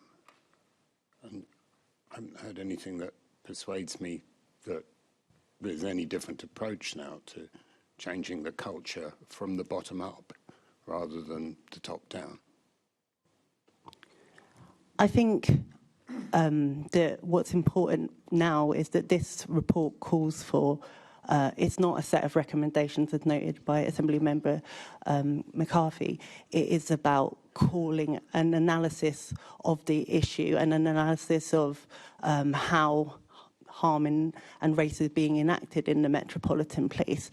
So the response of it can't be, you know, strategies, or it is an analysis of the things that need to change. So what's important going forward is that we monitor that change, and obviously that must include frontline policing, all of the officers in the Metropolitan Police, and that we make sure that you know, the organisations within the Metropolitan Police, in terms of setting up representative bodies, are involved in that.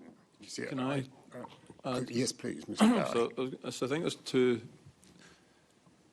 linked but slightly separate issues here, isn't there? One is the communication to the front line and how the transmission mechanism, if you like, from the top of the shop down to those in the front line. And I think everybody, including the Commissioner, has recognised that sometimes that doesn't function as well as it could or should do within the Met. And that goes to your point about the lack of awareness, potentially, of New Met for London. And that is something which the Met are trying to fix. There's then a point about how will this impact on the front line. And I think what is slightly different about this report is that it asked the Met to look at its own systems and structures, which are the things which are controlled by the top of the shop more generally, and actually really reflect about how are those systems and structures operating in a way which enables this to carry on, and make those changes themselves. So you would hope that the transmechanism for that is actually within the hands of the senior leaders who are able to effect that change. There is then a body of work to do where I agree with you about how that is communicated and the reasons for that, and that is brought home to the front line. But you would hope that even without that, the systems and structures that are in place can still have that positive impact on them. Thank you. And finally, will you seek to get the Daniels report peer-reviewed? I think we need to recognise that Dr. Daniels was brought in as an expert in her field. She is accredited in her work. Even experts are peer-reviewed when they produce reports. Sure. I mean, obviously, this is a Met-commissioned report. I think that it's a very valuable piece of work. Can I ask what you think would be the value of peer reviewing it? Well, I read through it and I could make no sense of it whatsoever. And it might be handy for somebody who's in that field to be able to peer review it, because I found it incomprehensible. Did you read the companion guide? No, I ploughed through the report, but to be helpful, there is a companion guide alongside the report, which is important in terms of reading the report. Okay, but still, you know, I'm trusting an academic to do some work. I'm sorry I'm taking up time, I realise I am. I trusted an academic to deliver a report, and when you trust academics, you trust the fact that it's peer-reviewed. Otherwise, you have no measure, but people use words, you know, they use $10 words that I don't understand. And it's a good idea if you have that reviewed by somebody else to at least say, this makes sense. It's just good practice. That's all. Thank you. Assemblymember Cooper. Thank you. Good morning, Deputy Mayor. I just thought I'd better check the time. I mean, obviously, this is a really difficult report. It's not the first really difficult report. We've obviously had the Casey report, And before that, we had the Leveson inquiry, and then the response to the overall, the Stephen Lawrence inquiry, which, back in the day was supposed to address some of these things. Casey made it pretty clear that it hadn't. This report, which does not contain recommendations deliberately, because, as Dr. Daniel says, recommendations function as a substitute for any meaningful change, I would add. They give the appearance of action while leaving the structures intact. So we've got a really difficult situation here. We know it's one that the Mayor sought to address with the previous Commissioner. I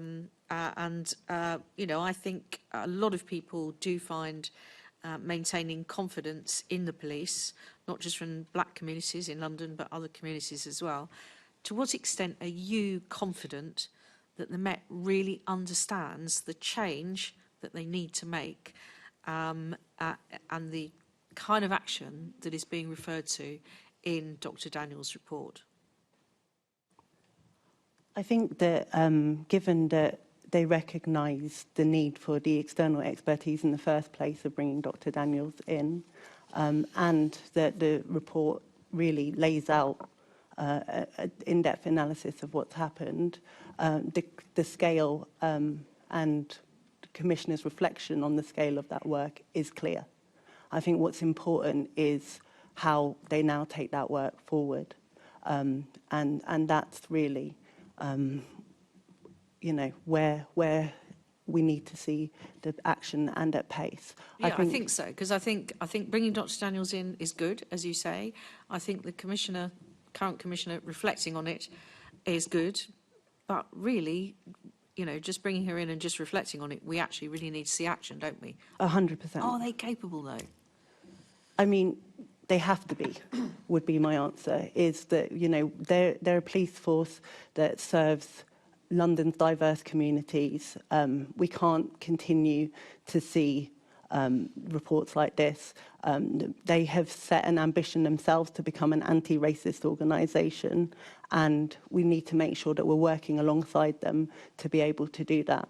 It is in the context of them doing significant work on standards and vettings and removing, over 1,000 officers and calling that out. But there's clearly more to do, and it's important that we get it right. Can I just... it really is. Do you want to come in as well? Kenny, can I ask you just to put your microphone up a bit? I do find it quite hard to hear. Thank you. Yeah, it's probably because I just speak in such a monotonous way as well. Sorry. So I think my main point on this is really, you ask, is the Metropolitan Police capable of doing this itself?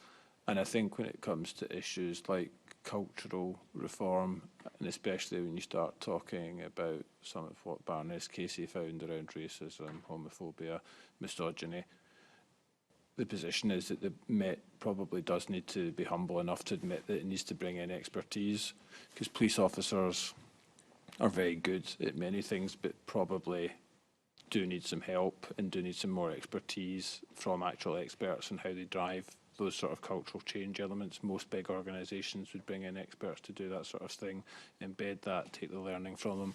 And I think the Met obviously tried to do that a couple of times, weren't able to bring in the experts for various reasons. And I think that's something off the back of this report that they might want to take a fresh look at in that regard. Okay, thank you. Obviously, you just referred to the structural companion guide that comes with it, which contains a number of phases, 1, 2, 3 and 4, and timings. Do you think the timings of the phases set out in that structural companion guide are realistic? That the Met is going to go through phase 1, prioritise where integrity is at risk, then move on to prioritise where harm is deepest and repair is most needed, then move on to calibrating the structural accountability, and then ongoing structural follow-through. Do you think this is all something that the Met is going to be able to do? I would say what is the alternative is them not doing it, and given the analysis of the level of harm, that can't be the alternative. So I think that we need to make sure that want to be clear that we were alongside them in reaching these ambitions. This is an ambition that they've set out. This is on the back of the work that we've done with the police on the London Race Action Plan. And this report gives them, I think, a very helpful guide in moving forward on it. So I would say that it has to be. I mean, Kenny just referred to, and you were talking about officers who've left. On the 7th of November, the I newspaper reported that a leaked Met memo revealed that senior officers, in inverted commas, unable to change, are being offered cash to quit. It said that the Commissioner had written to those in the ranks between Chief Inspector and Chief Superintendent to provide an exit route for senior staff who were not up to the challenge, again in inverted commas, or are failing to meet the reforms that the Met needs to make. Do you know if this report in the I is about a leaked memo is accurate? Is there really action being taken of that nature? I know, and the Commissioner, I believe, has spoken about this publicly, and I think at this committee, but correct me if I'm wrong, that especially after the Charing Cross investigation of Panorama, what is clear is there's real need to make sure that the senior leadership within the Met, you know, that the Commissioner brought forward 700 of his top officers to have an in-depth conversation and a clear conversation about what the standards they are trying to enact in the Metropolitan Police Service is, what's unacceptable, and you know, Charing Cross being a stark example of that, and that their leadership role in improving the standards of the Metropolitan Police, so we have a police force that serves and protects everyone. I think that part of those changes are changing that leadership, and if the end result is us making sure that we have a Metropolitan Police Service that is led by people that have the same high standards and values set out, then that's important. So do you think that the Metropolitan Police now has the right kind of people, the right leaders in place to make this change that you're saying we just can't not do? I would say no, because the Commissioner himself has recognised that and is working through the change to bring that about. So I think that, you know, we need to make sure that we are supportive in making sure that they get to that standard. And, you know, the leadership is obviously a key point in driving that forward across the Metropolitan Police Service. As we've talked to before, we can't have the top of the organisation saying one thing and it not being felt on the ground. So we need to make sure that throughout the leadership structures, we're having the same high standards. Thank you very much. I mean, that's an honest answer on the having the right leaders in place. The answer is clearly not yet, but it's still something that we need the Met to aspire to. Thank you, Deputy Mayor. Thank you, Chair. Thank you. Assembly Member Wilson. Thank you, Chair. In your kind of introductory remarks, you said that you're of the view that this report gives a very clear way forward. With great respect, I completely disagree. From everything that I've read and from the discussion we've had so far, it's just full of interminable word salad. And I have a fundamental difficulty with this bizarre approach to not having recommendations. Surely the purpose of investigating something, looking at an issue, whatever it is, whether it's this subject or any other, commissioning a report and then expecting things to change, expecting action to happen, you need to have a clear set of recommendations. I just don't understand what is the value of any kind of investigation, any kind of report that doesn't actually give you those recommendations that you can follow and then be assessed against whether you've delivered them or not. I just don't understand that. Perhaps I'm missing something.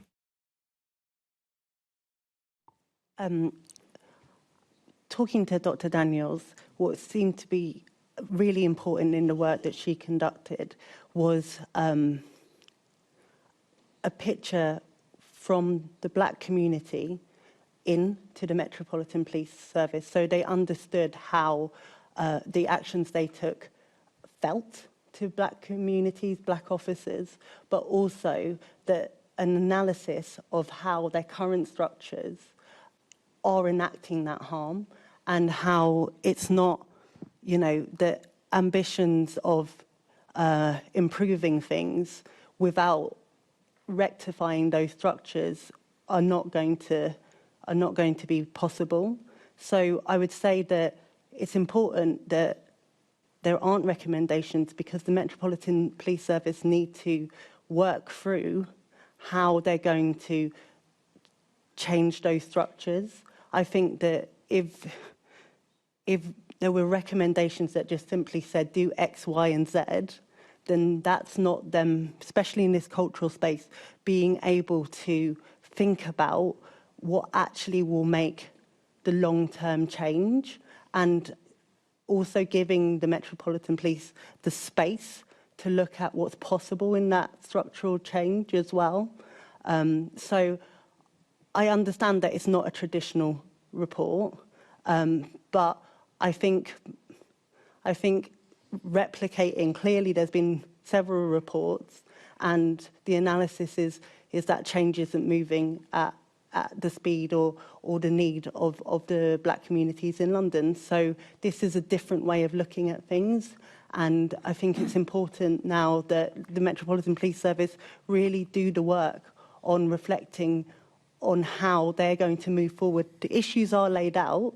There's not clear recommendations, but the issues are there, how they're going to move forward on those issues. Previous reports have identified similar issues, and we know what the issues are. But I still just find it very, very strange, this approach. And I think I agree with the comment that Andrew meant. It's a report that's produced for the benefit of politicians and administrators, but how it can translate into real action on the sharp end without that clear sense of direction, perhaps I am missing something. But I just don't see how it can really lead to any kind of outcome if you haven't set out exactly what you want and how you want to get there. And the idea that, again, in response to Andrew, you have to read a comparison guide in order to understand the report itself in the first place. Well, in that case, surely the report itself is badly written and not fit for purpose.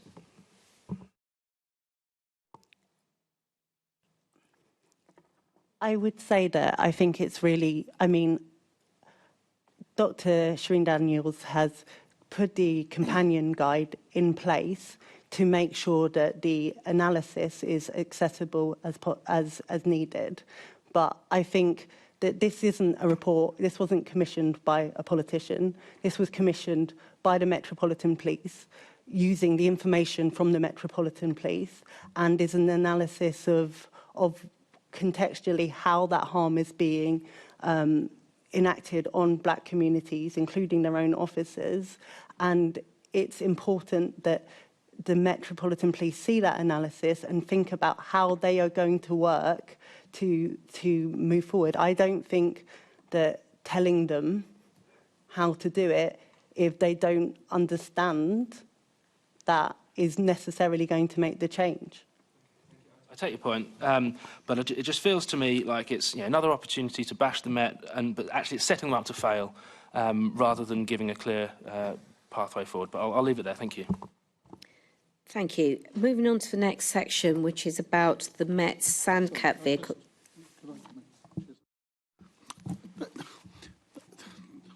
I partly agree and partly strongly disagree on bits of that, because I think there is the lack of recommendations. I get you leave it open, you have the discussion, and then that final comment of setting them up to fail. If I take the analysis, which should lead to action, right, and without any question of that analysis, right, at the moment, it seems to me I'm struggling here. And there's one part in particular I'm struggling with. Patterns that expose how the force and discretion targets black people. And I look at the points of 18 to 23. Now, I live with a social worker. So harm, if you've got harm and you're facing harm, you try to reduce that and you reduce the risk. So in terms of point 18, stop and searches enforces suspicion as a routine. Okay, so what actions that we haven't already considered, so we're in danger of doing more of the same if there's nothing new that we can do to give people confidence that stop and search is important in certain situations and has to be undertaken by police officers. Aren't we in danger of some of these things leading to mixed messages, because I might want effective stop and search, which doesn't mean you quantify it and have loads of it, but I don't want to lose it as a policing tool in terms, because we know that it has an impact, I believe, just not on black people, but also some white folk, young white folk, that are stopped and searched continuously. I can go to a different bit where the use of force reads distress as defiance. Policing means sometimes we have to use force. What would be the recommendations when the report is aimed at changing attitude of culture and actions internally in the police and how they behave within themselves, in particularly about race, and then that bit meets how we police communities and a section of this community?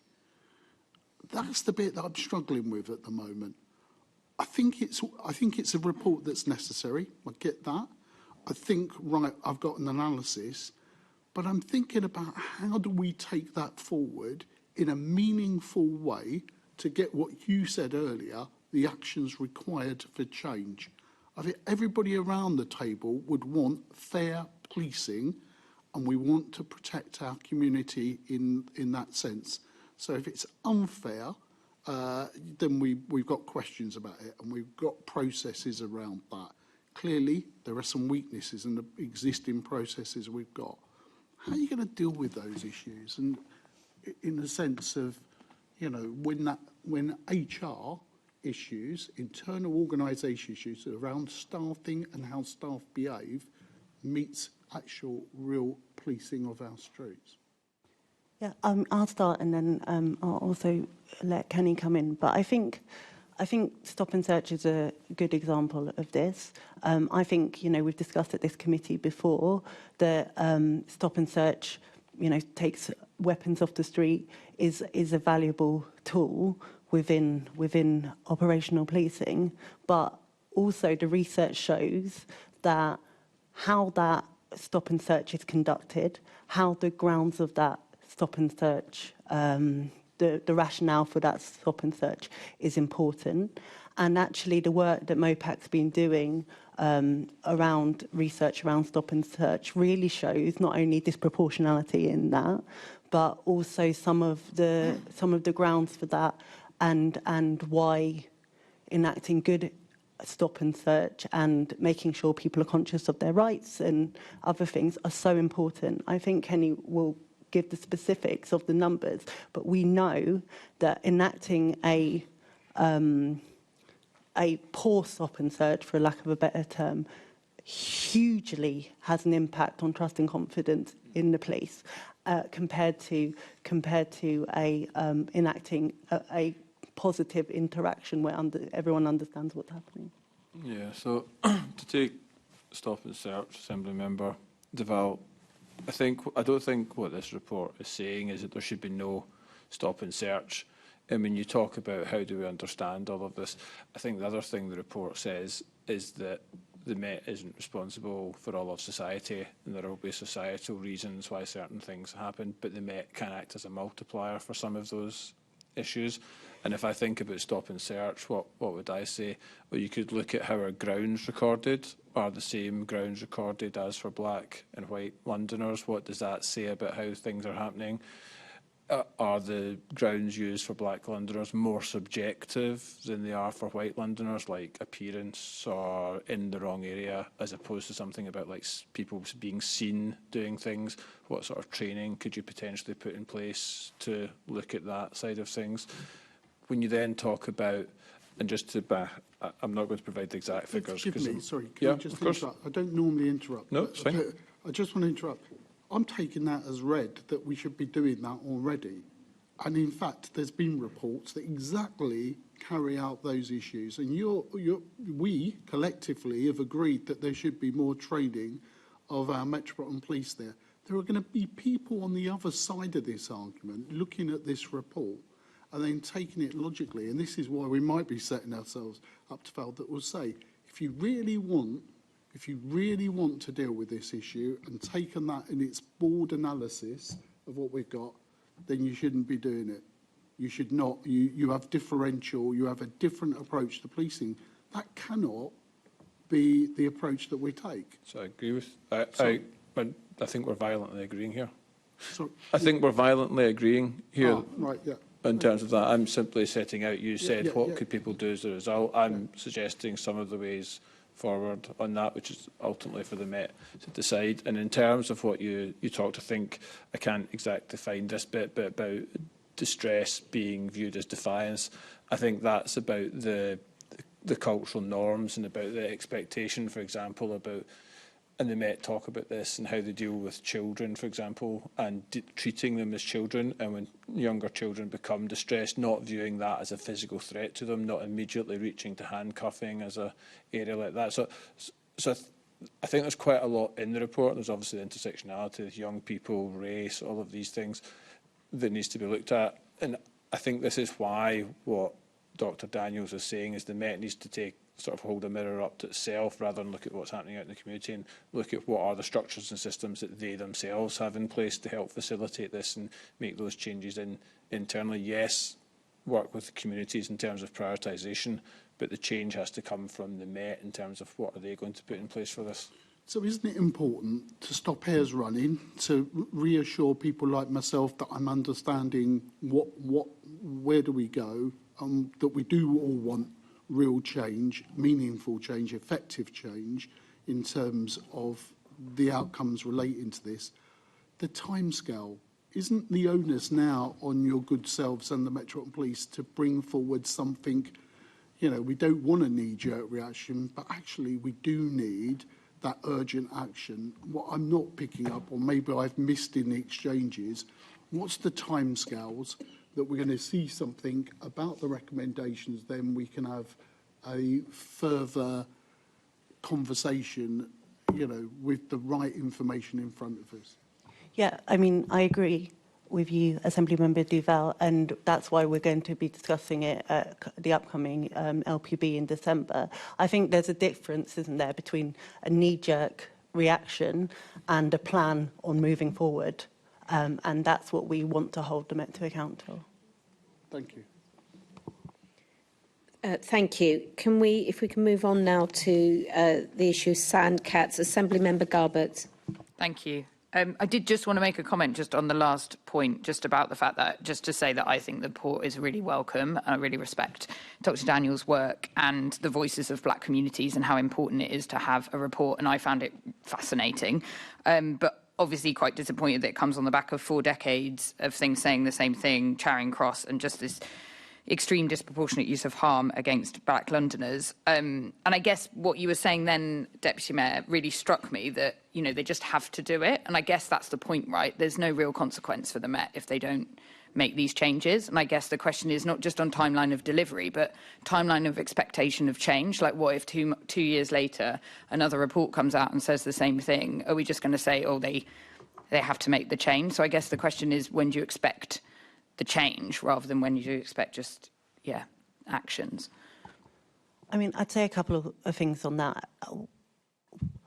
What is very helpful about the report is framing it as harm, right? So what really struck me is there is no alternative for me. I understand that these are long-rooted issues, and there have been, as you've mentioned, previous reports, but to not move forward on it is to accept that internally and externally harm is acceptable, which as a public body I think is very stark. So I'm determined to make sure that there is real action on this, but saying that, I think we need to recognise and the Commissioner does recognise this through the report, the scale,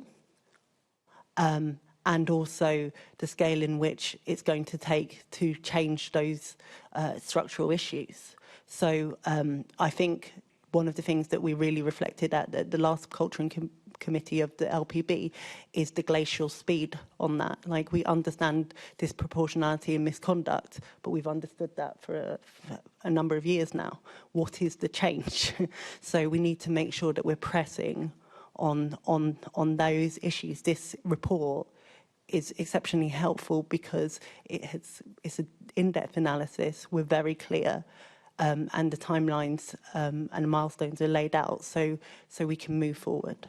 Yeah, and I think it's just where we fall, and I think Assemblymember Cooper was hinting at this with her questions, like where we fall on how we think the Met can change and how baked in it is. And some of the things I spoke about with the Mayor and the Commissioner last week about maybe looking at the complaints process being taken out or other ways that the Met could be organised and just looking at doing things a bit differently. But I will come on to my questions about Sandcats.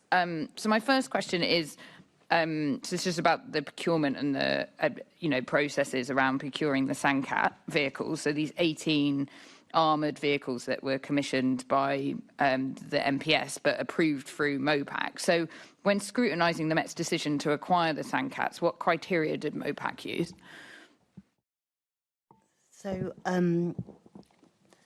the procurement of 18 of these vehicles happened in March 2022. So my predecessor is the person that approved this, and that was discussed at our investment and advice monitoring meeting, where we go through the decisions that the Metropolitan Police want to bring forward on primarily spend. It's important to note that the Met's contract is with a British company, Ricardo AEA Limited, which is a supplier in the UK market. And this is for 18 armoured vehicles to be used across business areas in the Met. I think it's important to understand that this is not for normal neighbourhood operational policing. These are for aviation policing, public order and firearm units at a value of £10 million. And that's both for the vehicles but also the maintenance of the vehicles. And this is to replace vehicles that had were beyond their life at over 20 years old. So when I asked questions about this, something that came back is that the Jankor, the previous vehicle, there was no data on how many times they'd been used. So I'm just trying to understand the reasons for spending this amount of money and procuring 18 of them when we didn't know how many times they'd been used before. I'm just trying to understand the decision making. Do you know? So I don't know exactly how many times things are used, but I mean, in terms of the areas that you would look at and stuff, one of the areas that you would look at is operational utility. You look at the strategic case, you look at the commercial case, you look at the economic case. You would run through all of the sort of stuff that you would expect to see in a normal business case. I would expect the utility of these to be fairly low. You're buying fairly high-end kit for what you hope is very rare use. These would be used, for example, taking people into hot zones and terrorist attacks, transporting people into really difficult cases. They carry up to 11 armed officers each. You would hope in London that these would be deployed very rarely, certainly on the contingency and public order, certainly by CT policing. Okay, different because of the needs of the airports out at Heathrow and all of that stuff. But I'm not sure that the number of times they're used rather than the actual having the possession of the capability for those really extreme cases is actually what I would argue. But that's what I was trying to get to, like how that decision's made about the when and the potential, because 18 armoured vehicles, like how, so we expect them to be used at some point, presumably, and just understanding in the last kind of 5 years how many times that kind of vehicle's been used and in what kind of situation. Sorry, what I would say is if you think about what we know about counter-terrorism and terrorism and counter-extremism is that the threat level in London is continually rated at significant. So those are the kind of things that we'd be looking at in terms of why we'd need this kind of vehicle in London. And I just would never want to be in this position where we hadn't taken a decision to give the police and to give the public the protection that would be needed in an extreme circumstance. So then, just based on the procurement processes, have MOPAC ever rejected something that the Met has proposed for procurement? I mean, yes, would be the short answer, but also through the discussions we have, it may be that it's more likely to be, we're not taking this decision forward at this time. We'd like you to think about some of the questions we have in these areas and go back and think about those. Obviously, that's a key part of our oversight and our decision making, and that we work with the police. Obviously, in this example, this is about a vehicle that is used in operations, so it's important that we respect the operational expertise of the Metropolitan Police and what they need and the rationale for that. But this is public money, so it's important that there is oversight and scrutiny on that and why these decisions are taken. For example, I know from this decision, there was a lot of discussion about net zero and whether these vehicles, what the possibility of in the market of them being able to have a vehicle like this that was compliant with our net zero ambitions. If we didn't have that space, we wouldn't be able to ask questions about that. So it's important that there is that oversight and discussion and scrutiny, but those decisions also have to be continually levelled against the real operational needs of the Metropolitan Police. Thank you. Yeah, of course, I appreciate the terrorism threats. I just think I'm trying to understand the kind of the decision-making that goes behind some of these decisions for things that seem pretty, they're just big decisions for the Met and MOPAC to be making, and it's just providing that oversight and scrutiny on the use. But yeah, I'll go back to you, Chair. Thank you. Thank you. Assemblymember Wilson. Just very quickly, I think that it's fair to say that these vehicles fit in the category of something that we hope we don't have to use particularly very frequently, but obviously have to have them available because it's not something you can just rustle up at 30 seconds flat. If you need equipment like this to respond to what what you're responding to, but just as a kind of matter of interest or question of interest, what kind of operations were the predecessor vehicles used on, just so we have a flavour of exactly how these are deployed, and also it'd be quite great if members of the committee we could go and see these new vehicles, what they look like, and yeah, have a go at driving. Why not? I don't know about the driving, but I'm sure, Chair, if you want to request a visit, they could look at that.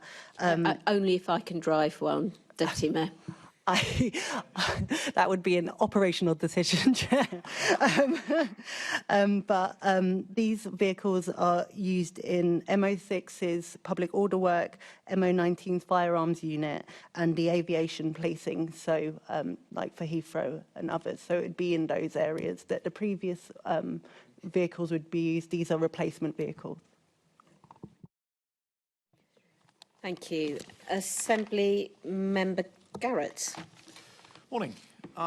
You were just talking, Deputy Mayor, about the importance of the investment advisory and monitoring meeting where the Mayor's office is able to challenge, scrutinise and discuss with the Met what sort of capital spending project it's bringing forward. Why haven't the notes of those meetings been published since March 2022? All of the decisions that we take in those meetings, obviously all those decisions are published.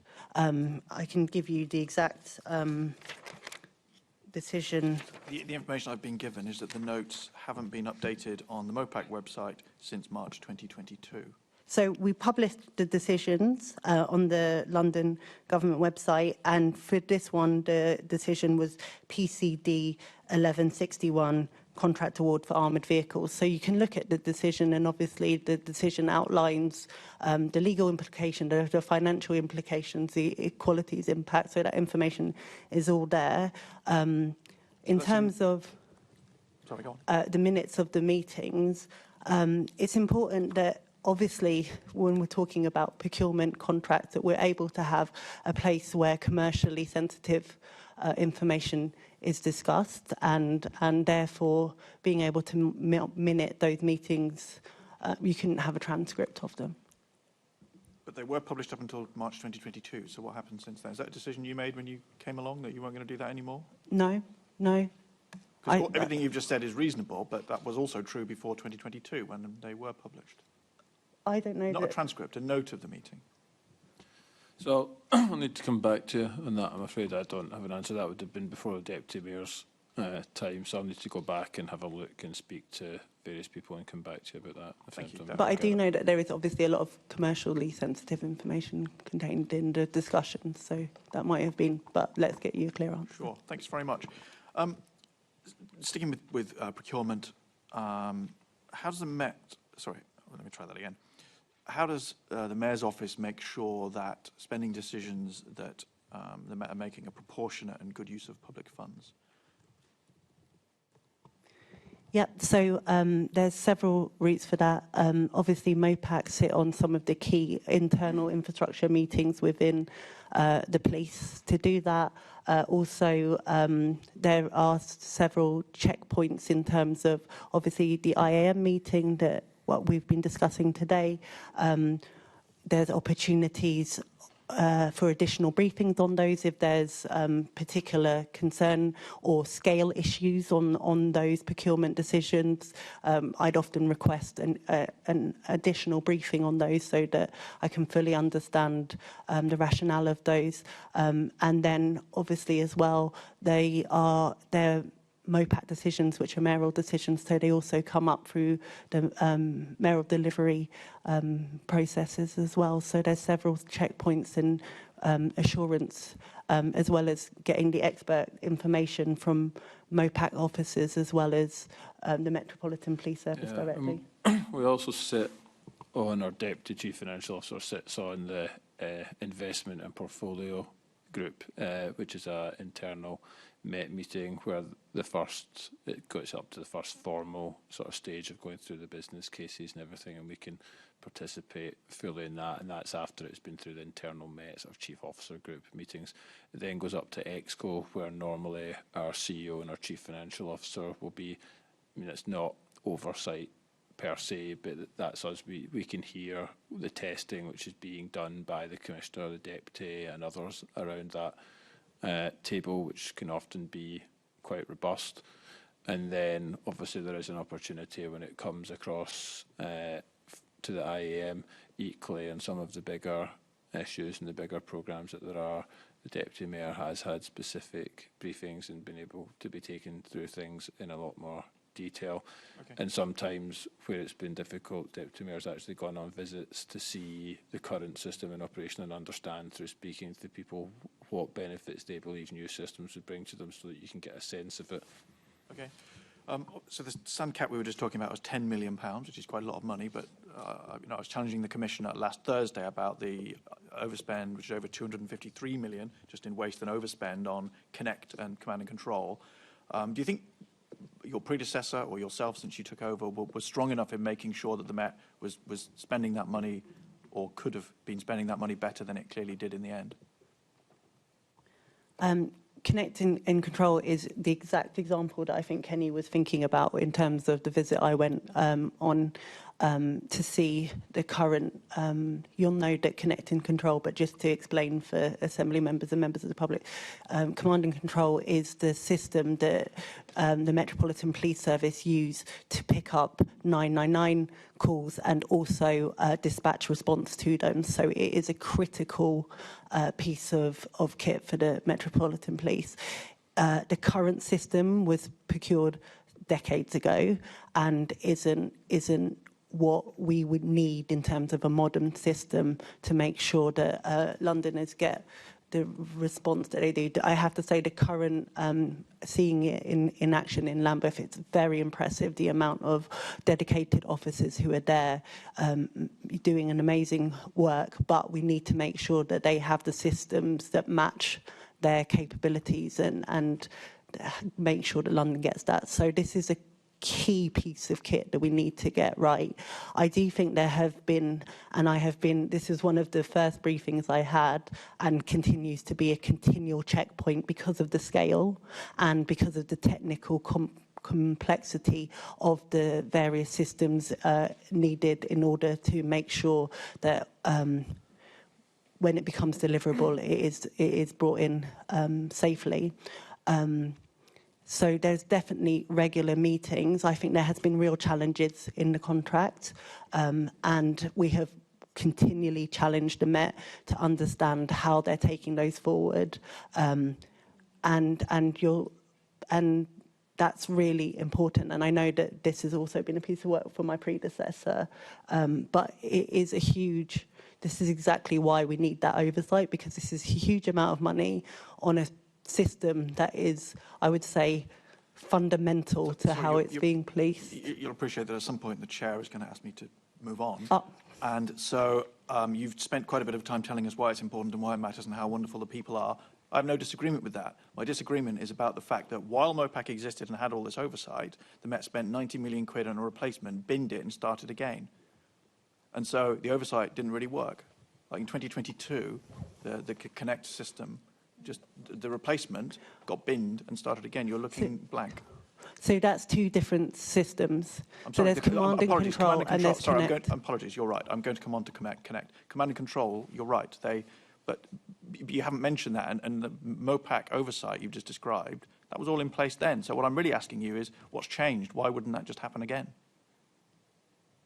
Sorry, can you? What wouldn't happen again? That they have to move away from a decision? I think I'm correct in the dates. From 2018 to 2022, procuring an IT system, which in the end cost, I think, 89 point something million out of a £90 million budget. Eventually, they got so far into dispute with the company providing it that they just sacked the whole thing off and started again, which is now where we are, which I imagine is why the Commissioner is showing you how terrible the current system is and the need for a replacement. But you seem unaware of everything I've just described, 90 million quid gone. So I think, is that Connect that they have That's to command and control. So I think where we're at the moment, why are we confident that something like this won't ever happen again? I mean, I think the first thing I would say is, in terms of, you can never say never, can you? Because sometimes stuff happens. Apologies, Kenny, before you just come into... But you were aware, Deputy Mayor, of the fact that the replacement command and control system, that whole project just failed, was thrown away and started again. You were not aware of that happening? So my understanding is that they got to a development point because there's the software that's actually needed at the end point, but what is actually the current command and control contract is actually kind of, in layman terms, the connecting hardware for that. And that's where they've had the real challenges, and that they have had some significant issues with moving forward on the contract with Leidos, and that's they've actually now brought in a different team internally from the strategic part of the Metropolitan Police to drive forward, recognising those challenges that they've had previously, to drive forward the delivery of command and control. So I would say that actually that's the difference, is making sure that the oversight that we've had has pointed out those issues, made sure that the Metropolitan Police Service is being pushed to get to the point of delivery, and making sure that they have the in-house expertise to be challenging the current contractor on how they're delivering, how they're meeting those milestones. I do want to move on to Connect. My observation is your answer just now hasn't filled me with confidence that you're on top of it and that you're going to challenge what the Met is doing, because you've sort of just told us the version of events that the Met would have given us if they were here. And of course, that is a version of events of failure, and your job is not to, to tell us what they would say. Your job is to scrutinise them and challenge what they're saying. But I don't know if there's anything you can add substantive to what you've just said. So if you forgive me for time, if I can move on to Connect. No, all I would say is I think that obviously if our oversight wasn't there, they could have not challenged their contractor. They could have not pushed for meeting those milestones. Our oversight is looking at that and saying, hold on, this is public money. This is a really important piece of equipment to be delivered for London. What is happening? Why is it not moving forward? What is the value for money here? What are the alternative systems that we do? These are the kind of questions and oversight that we regularly do, and that is making sure that there is this important kit moving forward and being delivered. I think there has been real challenges in that contract, and we've really questioned them on this. It's a huge scale and huge amounts of money, and we need to make sure we're getting it right. Okay, I mean, I think we can agree on part of that. I don't know if I would agree that it's a success story for Mopac oversight, but on Connect... I think was the previous write-off not 2018 or something? I'm not sure. I'm sorry? I think the previous thing you're referring to is 2018, which might be causing the confusion. I think that's right. Yeah, there was a previous project. I thought you said 2022, which is why I was looking. I think 22 is when they started again. Okay, sorry. Okay, apologies. So on to Connect. This is obviously the system, the records management system that Met officers and staff are using every day. Some of the problems that we've seen, you're typing up a crime report, you put a special character in, the whole thing just disappears. I had an example of a police officer who spent hours building a case report, putting the whole thing together, hit send, poof, entire thing gone, over 20 hours of work disappeared. Case submissions to the CPS or disclosure submissions to the defence, which are supposed to send the entire package of files, and it sends some of them but not others, doesn't tell you which ones it hasn't sent, and that then leads to cases potentially collapsing because the defence will argue if information hasn't been disclosed or the CPS haven't got all the information they should have. And there's just this general feeling, I think, that police officers have and police staff, that it's just this incredibly fragile system and you're tiptoeing around these problems and little weird error messages popping up and it might just fail at any moment. That's the system the police are using now, Connect, their records management. Are you aware of all of those problems, and what are you doing to actually just get a grip on it? Because we're wasting so much people's time. Yeah, so that was drop one, which was the CJ into custody thing, which you're talking about there, Assembly Member Garrett. That's absolutely right. There were a number of issues which were raised, particularly about case file transmission and the need to key it in, and sometimes there being glitches in the system. That was directly raised by Deputy Mayor with Darren Skates as the lead on all of this. We did check that there were systems and processes in place for issues to be able to be raised in a proper resolution mechanism within the Metropolitan Police for that. We also pushed for greater guarantees around the training and the systems which should be put in place, particularly around the super users and the comms for drop 2, which was due to happen, which again was stuff that the Met took on board. The then Deputy Commissioner, Lynn Owens, was much more active as a result of some of the issues which come out from drop 1 and some of the discussions we had in terms of gripping that drop 2 stuff. Obviously, no system is ever going to be perfect, but I do think the sort of resolution mechanisms, the way of things being raised up, resolved, and the availability of the system is, as we would understand it, potentially an improvement on what had gone before, although there will still continue to be issues raised by individual users. I think it's been in use for about 3 years. Connect, the drop 1 was, I think, about 18 months ago, 24 months ago or something. I don't think it's been in use for 3 years. Sorry, I didn't quite catch that. I said I think drop 1 was about 24 months ago. So not quite 3 years, but yeah. Okay. So when will the problems I've just described, when can police officers and staff expect to have a reliable, solid system that just does what they need to do and isn't wasting their time? So certainly, I'm not aware of those issues being raised at the same scale as they have been previously. I'm happy to go back and check that and check whether I'm giving you sort of false assurance on that here. But certainly my understanding is that there had been an improvement in certainly the issues around drop 1 that you've been highlighting there. Okay, and then final question. Obviously, there's this new HR IT system, 370 million. We're at the beginning of it, and that's what we're estimating. So we'll see where we end up. Are we confident that's not going to be another IT disaster? I think there's a good programme team in place from all the oversight that we've done so far. That appears to be progressing as one would have expected. Would you have said the same thing at the start of the other 2 IT processes? I wouldn't have said that because I wasn't here. So I'll say it about this one. Okay. Well, we'll wait and see. Thanks very much. Thanks, Chair. Thank you. Assembly Member Duval, did you want to come in? No. Moving on to what appears to be a standing item in this committee, the Met's estate. Assembly Member Roberts. Thank you, and good afternoon now, I imagine. Yes, there we are. When will we see the estate strategy? In about 7 years' time, we've been talking about it, isn't it? Indeed. 2035.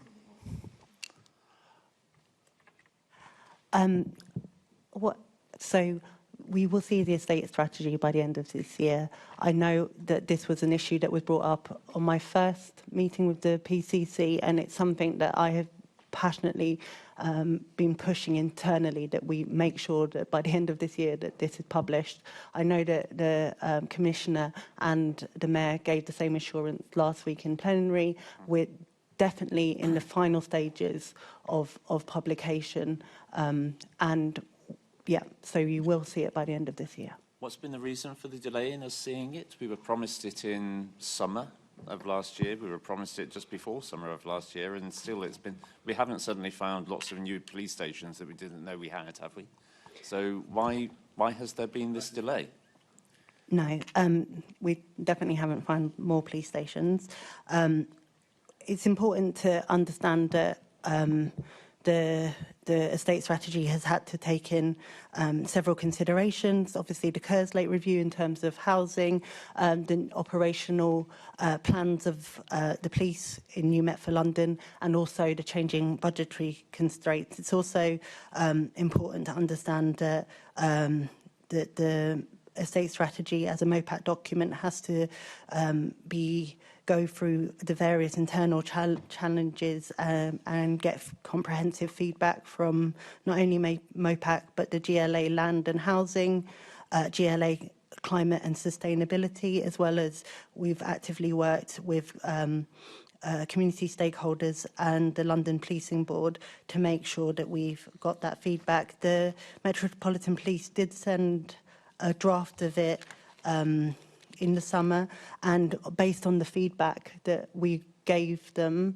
they wanted to do a revised strategy, and that is now the strategy that we're looking at.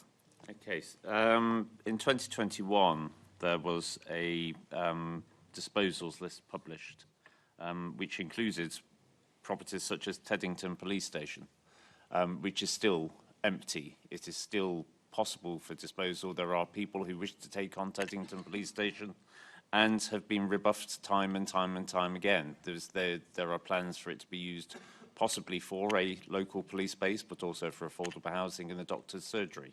Do you think it's acceptable that when we have a housing crisis in the capital, that public buildings which are available for disposal are sat on by groups such as the Met Police and MOPAC?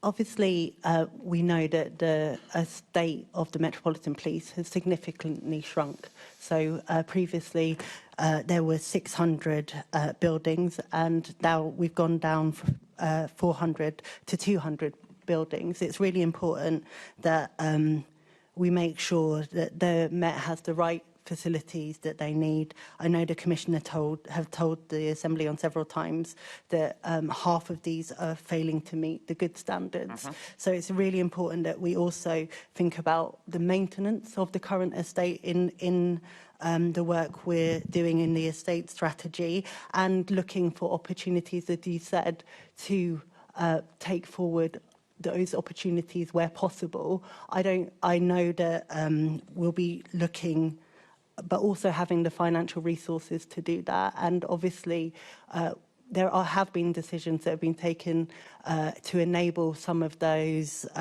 that capital money to come forward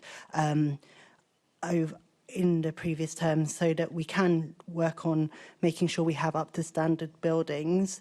But I think it's also not good for us to continually take piecemeal decisions in lieu of an estate strategy, because we want to make sure that overall we have the right estate for the Metropolitan Police Service to work from. I don't want to. I have taken decisions while I've been here on capital decisions, but my constant question has been, if this was taken under an estate strategy, we would have clear principles, rationales, and while we're taking it overall, I don't think it's good practice to take one-off ad hoc decisions without that. So that's why I'm really pushing to get the estate strategy published. Okay, I would note that in that self-same report, the 2021 disposals list, the 16 properties that were identified, some of which have been sold, of course, was estimated to bring in between 79.9 million and 102.7 million capital receipt. And we have, over the last year, started seeing the tough choices regime come in, which has meant that police front counters will not be kept open 24/7, which means that we're losing the Royal Parks Police, which means that we're seeing reductions in the dog units, we're seeing reductions in the mounted units, we're seeing reductions in the, the safer travel teams on buses. We're seeing cuts all over the places when we have properties which are available for disposal, which in their entirety could have, 4 years ago, estimated a capital receipt of £102.7 million. So I'm just putting that out there for your consideration. Obviously, you understand, Assembly Member Roberts, that capital receipts are one-off. They're one-off. However, they would not provide the revenue funding that the things that you've mentioned have. And obviously, also in consideration is the budget constraints that have been happening for over a decade that have led the estate to be in the thing. It's important for Assembly members to note that we do not get ring-fenced capital funding from the government. So a lot of what we're dealing with, and why the previous estate strategy that was brought forward was deemed to be not unworkable, was because of the affordability of that. So those are the key considerations that we're taking. It's not a simple swap in, swap out. No. But and without wishing to give any spoilers, we may get onto the question of how much maintaining these buildings has cost on an annual basis, whilst there's been no decision taken to dispose of them. So let me see. I mentioned front counters closing. Can you give a guarantee to Londoners that there won't be any frontline police stations closing over the next 3 years as a result of this estate strategy? I think there's decisions need to be taken in the round. Obviously, where we have an estate where it's substandard, I think it would be disingenuous to make a promise that we might need to change. What's important about us having a strategy is having that overall oversight in making sure that the Metropolitan Police have an estate that is workable for the operations that they need, not only now, but going forward. So currently operational police stations are included in the estate strategy for disposal, is that correct? It's the whole estate. Okay, thank you. And how many, as you've seen the estate strategy, and it's likely to be published in the next couple of weeks, how many Met buildings are likely to close in the next 3 years, and what will be the impact? It's not finalised, so I can't do that before it's published. I can't give you that information. Ballpark? I'm not going to give false information. So. I'm not asking for false information, just an average, an estimate, an idea, a thought. 10, 20, 40, hundreds? Once the estate strategy, which will literally be coming forward in the next few weeks, as you said, is out, I'm happy to go through that, Chair, and have a full discussion on that. Okay, thank you. Thank you, Chair. Thank you. Before we move on, can I remind members that we now have 27 minutes to finish. So moving on to Assembly Member Buff. Do you have the figures about how many Met buildings are unused, or is that part of the estate strategy? You don't have to give them now. I don't have that in front of me, but we can. Is that something you could supply? Furnish that, yeah. Thank you very much. I think the other point that I would be really remiss on mentioning is a key ambition of the estate strategy to make sure that we're moving forward in making sure that dedicated ward teams are having a base within 20 minutes. And I know that Assembly Member Roberts talked before about co-location, and that is something that the Met is really keen that we move forward on, and it's something that we've talked to local authorities about, how we can work with them and other statutory partners to meet that ambition. So it may be that we we currently have 144 ward teams that are not within that 20 minutes. So that is a key ambition. Okay. I'm assuming that we will also find out the cost of upkeeping the Met's unused estate in that estate strategy. Or, I mean, I could ask you now, but... I mean, I think a proper once it's published, I think we can go through that. Obviously, the estate strategy is a strategy of how the decisions will be taken going forward, but it does also look at what the current estate is and the prioritisation of that. I'd like to know to what extent common sense will feature as part of the estate strategy. Let's take, for example, Pinner police station, which is currently staffed by volunteers. So it absolutely does not cost the Met a great deal, but it provides a very important public face for the police service. And yet they've been told that they will have to close down. That appears to me to be devoid of common sense when they provide such an important service at very little cost to the taxpayer. I know that obviously the decisions around front counters, I think we need to be also clear with the public that the changes in front counter access is not a closing of a station. It is a decision around staffing, which is an operational decision for the take the point about staffing, but this is staffed by volunteers. However, this is staffed by volunteers who put their own time into helping their neighbours connect with the police service. So I get what you said, but this is a specific example of whether or not we're going to be encouraging voluntary effort in the police service.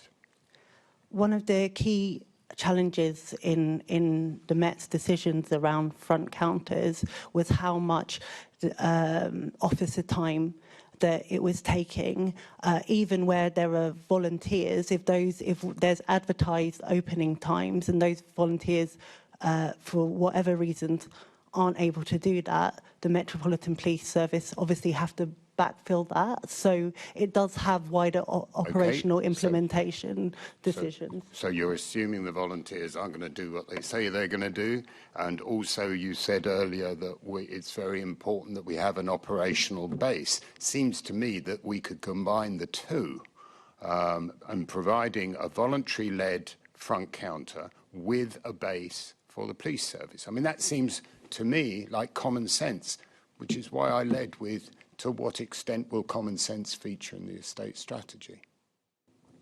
This is obviously an operational decision that the Met has taken forward to be able to make sure that they have a balanced budget. I know that through the moving from Proposal 1 to Proposal 2, which is where we are now, which has actually increased the access of front counters across the city, that they have engaged with local stakeholders and groups and to reach that decision. Well, clearly they haven't engaged with local stakeholders because the local authority was not consulted over that closure of that front counter. Just say that there's obviously Harrow have written with a pre-act. I was just saying that obviously there is ongoing potential legal proceedings here in terms of the closure. Because they weren't consulted over the closure of that front counter. Thank you, Chair. I think the point's been made. I don't know whether or not it's sunk in, though. Thank you. Thank you. And just to be very clear that if there are legal proceedings, we really can't go into it in any detail, and really shouldn't even be mentioning it. Assembly Member Wilson. Thank you, Chair. Actually, in the interest of time, I'm happy to drop this particular question, but I would like to come in with a supplementary on the next section, if that's okay. There's a quid pro quo for doing that. Thank you, Assembly Member Wilson. So moving on to the final section, which is about neighbourhood policing and guarantee. Assembly Member Hall. Thank you. I'm particularly concerned about neighbourhood policing. Can you tell me, Deputy Mayor, how many neighbourhood police officers were there in situ before the decision to increase their numbers?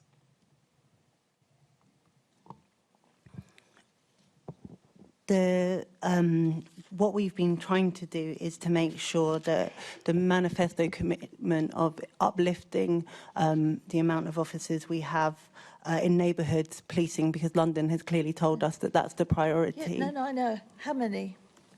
How many were there before we started this? So I don't have that exact number to hand, but 500 fewer than there are now. But you don't. So how many are there in there now? We can work backwards.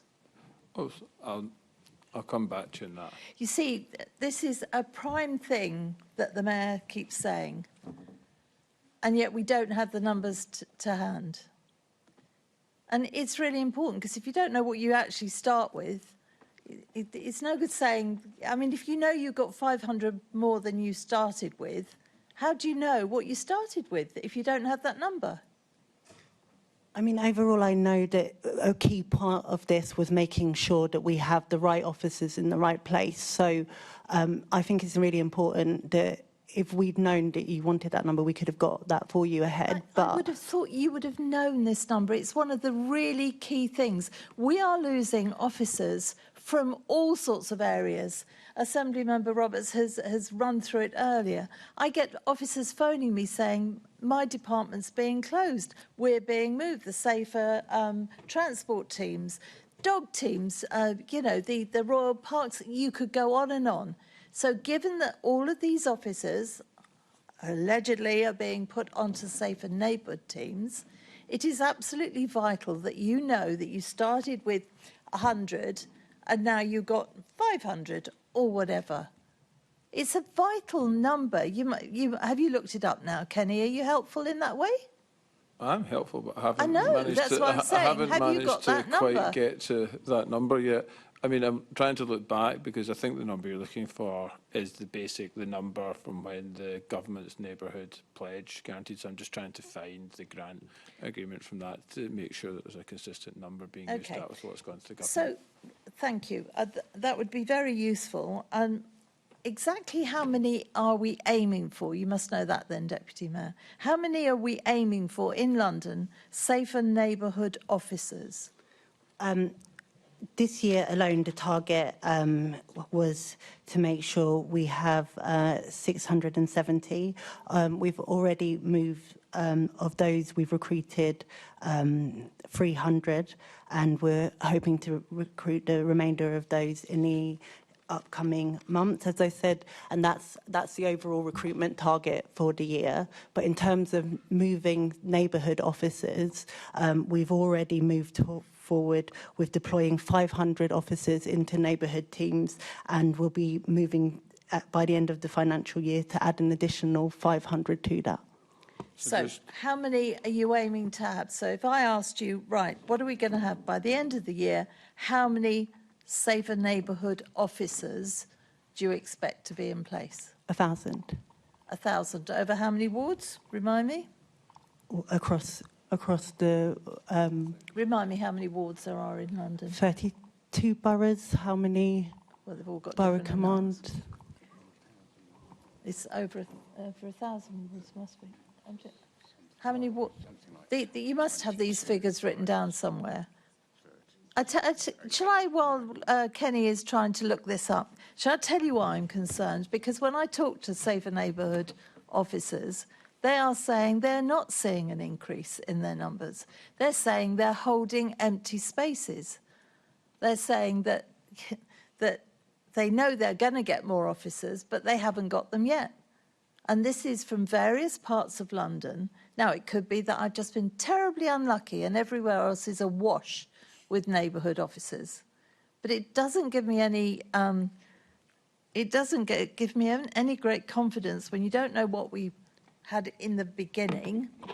You don't know exactly how many we've got. I remember asking, it was either the commissioner, although he's not here often, it was a senior police officer, how many officers were attached to each BCU, and they had no idea.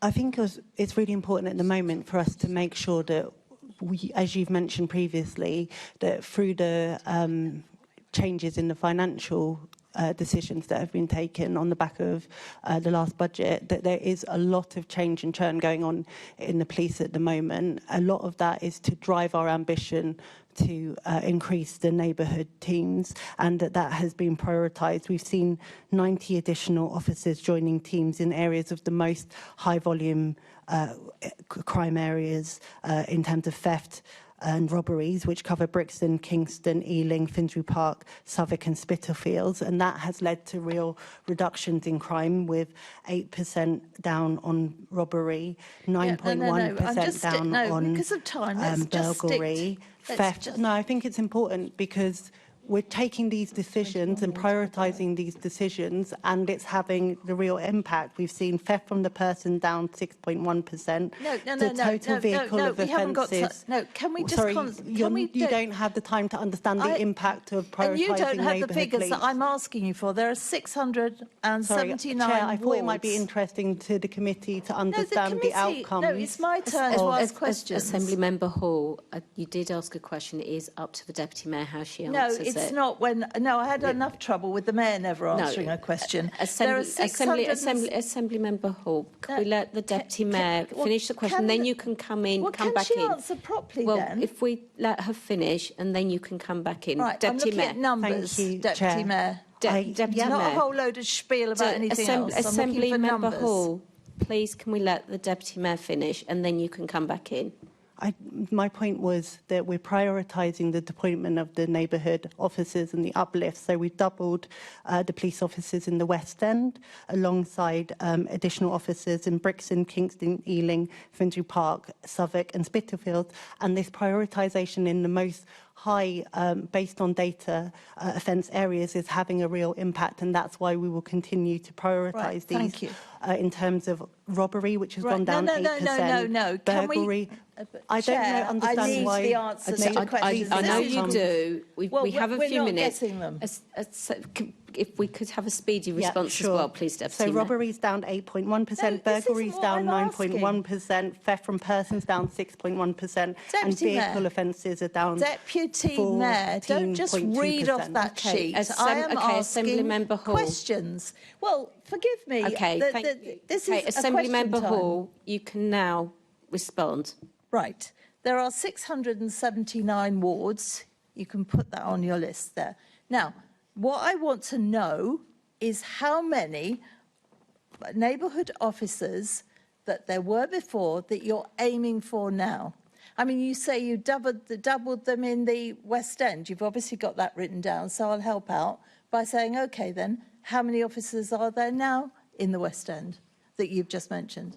So overall, the answer to your question is the baseline was 2,131 people being within neighbourhood teams. 2,100. Neighbourhood teams obviously comprises, potentially goes slightly wider than just the DWOs that you're talking about. But the idea would be that at the end of this, we would then be up over the 3,000 number by the end of this year. That's different from the Home Office funding, where the Home Office funding comes, although it's not direct, what it does do is it comes with funding, and it gives you a sort of rough allocation, which is 420 officers and 50 PCSOs. I'm just looking at how many numbers. Now, are they the spaces, or are they the job empty places, or are they the actual officers? That would be head count at that time, because that's a head count. It's based on officers in post. Okay, good, thank you, because there's a difference between head count and actual posts. Agreed. So, how many posts are there? Because I know there are lots that are empty. How many posts are there supposed to be? I don't have that. You don't have it? No, you asked for the head count, sorry, which is what I've got. Yeah, no. The thing is this. This is exactly the crux of it. How many posts are there and how many people are in position? Because we are discussing how many people are being taken from every other part of the Metropolitan Police in order to fill all these positions. But we don't know how many positions there are. I know for a fact there are empty places. So the Mayor could say, we've got, enough for 3,000 neighbourhood officers, as an example. Yeah, but no, the truth is, what is the head count on all of that? So I know it's you're looking as if you don't 2,100 know what I'm talking no, about. it's Deputy Mayor. 2,131 was where we started. It has increased by over 500 since then, I understand it. There will always be a difference, as you know, between the number of posts and the number of head count, because some people either they'll just move on to a different job. Some people might retire. It might take a little bit of a gap for those roles to be backfilled. So there's always going to be a bit of a delta. At the moment, that exact number of what are the number of posts in the neighbourhood policing is changing, because as things go through the engine room and different areas get collapsed, for example, there was a move, I know controversial in this committee, but the Royal Parks then led to certain people being moved into different areas, which then will have changed the number from one day to the next. I think we all understand that, because we have discussed this quite a bit. My concern is that I see the Metropolitan Police emptying out on the units that certainly people around this table are very concerned about, and yet I'm seeing empty spaces in neighbourhood teams. I mean, the numbers you've given me, there should be approximately 3 officers per ward. But if you're doubling that you've just said on certain areas, then where have they been taken from? Because then that takes them away from other wards. Not necessarily, because this was one of the key aspects, along with the financial constraints of the police, was actually to make sure that we have police staff doing internal roles and being able to release police officers back into the front line. So this was something, and I know we discussed this at previous committees. This is partly a strategic thing about making sure that we're releasing police officers from staff roles that staff can do into the front line. You know, I get that, but this is why I want to know how many are in the front line. It's no good saying, oh, all these officers have gone there, when you don't know how many there should be, you don't know how many there are. It's very important that the Met don't just hollow out some of these really important units. And we talk about wasting money as we were on the estate. Some of these officers that are being moved out of these units, we've spent a lot of money training them, and they, for their part, have spent years learning different skills that they're now not going to be using. And I have to tell you, the police officers are not happy about that either. I would think that actually having that specialist knowledge within neighbourhoods is of benefit. We know that a lot of the work that we want to do on high volume crime, we want to make sure that we have really strong cases, the specialist expertise that have come through this. I know this is something that I think the Commissioner touched on last time, in making sure that there's rotation, which is good not only for ensuring specialism and ensuring peer understanding of specialism within neighbourhood teams, but also in terms of making sure that those officers who've been in specialist roles for a long time also reconnect with communities. Well, I'll tell that to some of them that have spent years specialising and now are being sent to safer neighbourhood teams. I'm sure they'll take great comfort in those words. I would hope so, because I think that No, it's I'm really being sarcastic. important. They're not. They're very, I very think it's upset. really important that we reprioritise neighbourhood policing. It's something that Londoners are really passionate about, making sure that local communities feel safe. Okay. So I hope that as public servants that they are excited. I've spoken to officers who are excited about being able to use their specialist knowledge to enhance local policing. And I've spoken to very many who are not. So I'm mindful of time and another colleague wanting to come in. I will say this to you. If you are so keen to make sure that the neighbourhood teams are up and running and well and truly full of extra people, which is what we were told, can I suggest you find out how many there were in the first place, find out how many are actually out there, and find out how many empty positions we're keeping, because that, to me, looks like proper oversight of the Met. And I'm afraid, I don't think, Deputy Mayor, that you're on top of this. That number has been given in this committee. Kenny endeavoured to find that. But also, I think, as I've outlined, it's not only making sure that we do get that spread, and I take that as a fair point. We need to make sure that we are ensuring that our commitment around neighbourhood policing is delivering officers to the front line, but also that that's exactly why I mentioned the statistical outcomes that bringing neighbourhood policing back as a priority is having, because that's what's really important, that we're seeing those important crimes, those volume crimes that affect Londoners reduce. I want to see the boots on the streets. Can I just say to Assembly Member Hall, if you like as well, we have just recently published, because I know this has come up previously, but the dedicated ward officer abstraction. So we have a new table. I've given it to Lauren, so that you're actually able to monitor this, because obviously us doing oversight is a good thing, but giving the communities in those areas the power to look at that themselves and see what's happening is also a powerful tool. I do worry about the oversight. My colleague, Assembly Member Garrett, is quite right. The money that has been wasted on these IT projects is eye-watering, and it's all taxpayers' money. We're all being told that people are going to the front line, which is the neighbourhood teams, and I really want some proper numbers there going forward, because quite honestly, what I see and what I'm being told by officers is far away from what you believe is happening, Deputy Mayor. Thank you, Chairman. Thank you. I have three of my colleagues asking to ask supplementaries. We are 5 minutes away from when we're supposed to end, so I would ask and respectfully ask for extreme brevity, please. Assembly Member Roberts. Thank you. Deputy Mayor, when the Mayor stood on the manifesto to put an extra 1,300 officers, police, PCSOs and special constables on the streets, do you think that most people understood that to be new officers to the Met, or to be redeployed officers from things like the Parks Police, Safer Neighbourhood Team, no, Safer Travel Teams? Did you think that people thought that meant brand new officers? I think I know from the work we do in engagement and consultation with local people that what people have asked for is visible police officers. No. That's not quite the answer. Do you think they understood that that was going to just be redeployed officers from different parts of the Met, or do you think they understood that to mean new officers? Well, I think they want effective officers, and effective officers can be... Again, I do apologise. Perhaps I'm not making myself clear. Do you think that they thought they were going to get more police officers, or police officers moved around? I know, speaking to local communities, what they want is visible policing in the communities. Okay.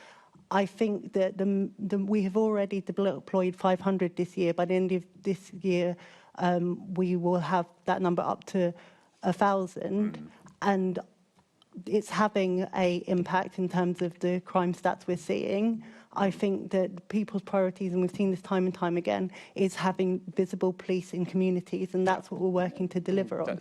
I think that that's what everybody hoped was going to happen, is we would have more police in our communities. But I don't think that most people understood that manifesto pledge to be a redeployment, so that you would abolish, on your watch, the Royal Parks Police, that you would make sure that the manifesto commitment to keep a front counter open 24/7 was going to be scrapped, so that you could redeploy officers into the communities, that you will get rid of school officers, that you will get rid of safer transport teams, that you will get rid of people working within forensics, within the dog units, so that they could be redeployed. People went on that manifesto, I would suggest, based on the idea that these were going to be new officers, not simply redeployed officers. It's false accounting, and I think you should be ashamed. I'm sorry.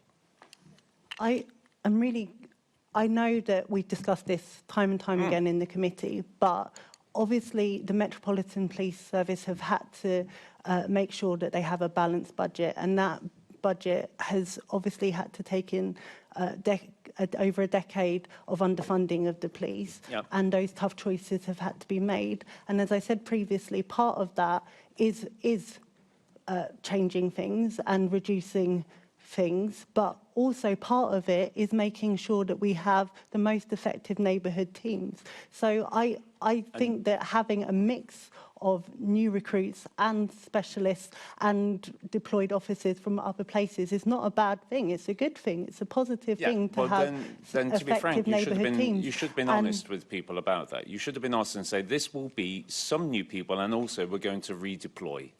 It gives the impression 1,300 extra officers on the street. I have definitely been honest. No, the Mayor, I should suggest, but you went out in campaign times with him. I'm conscious in this committee, and from the earliest iteration of this conversation, we talked about the adaptability and flexibility in line of the budget. So I've definitely been honest about that.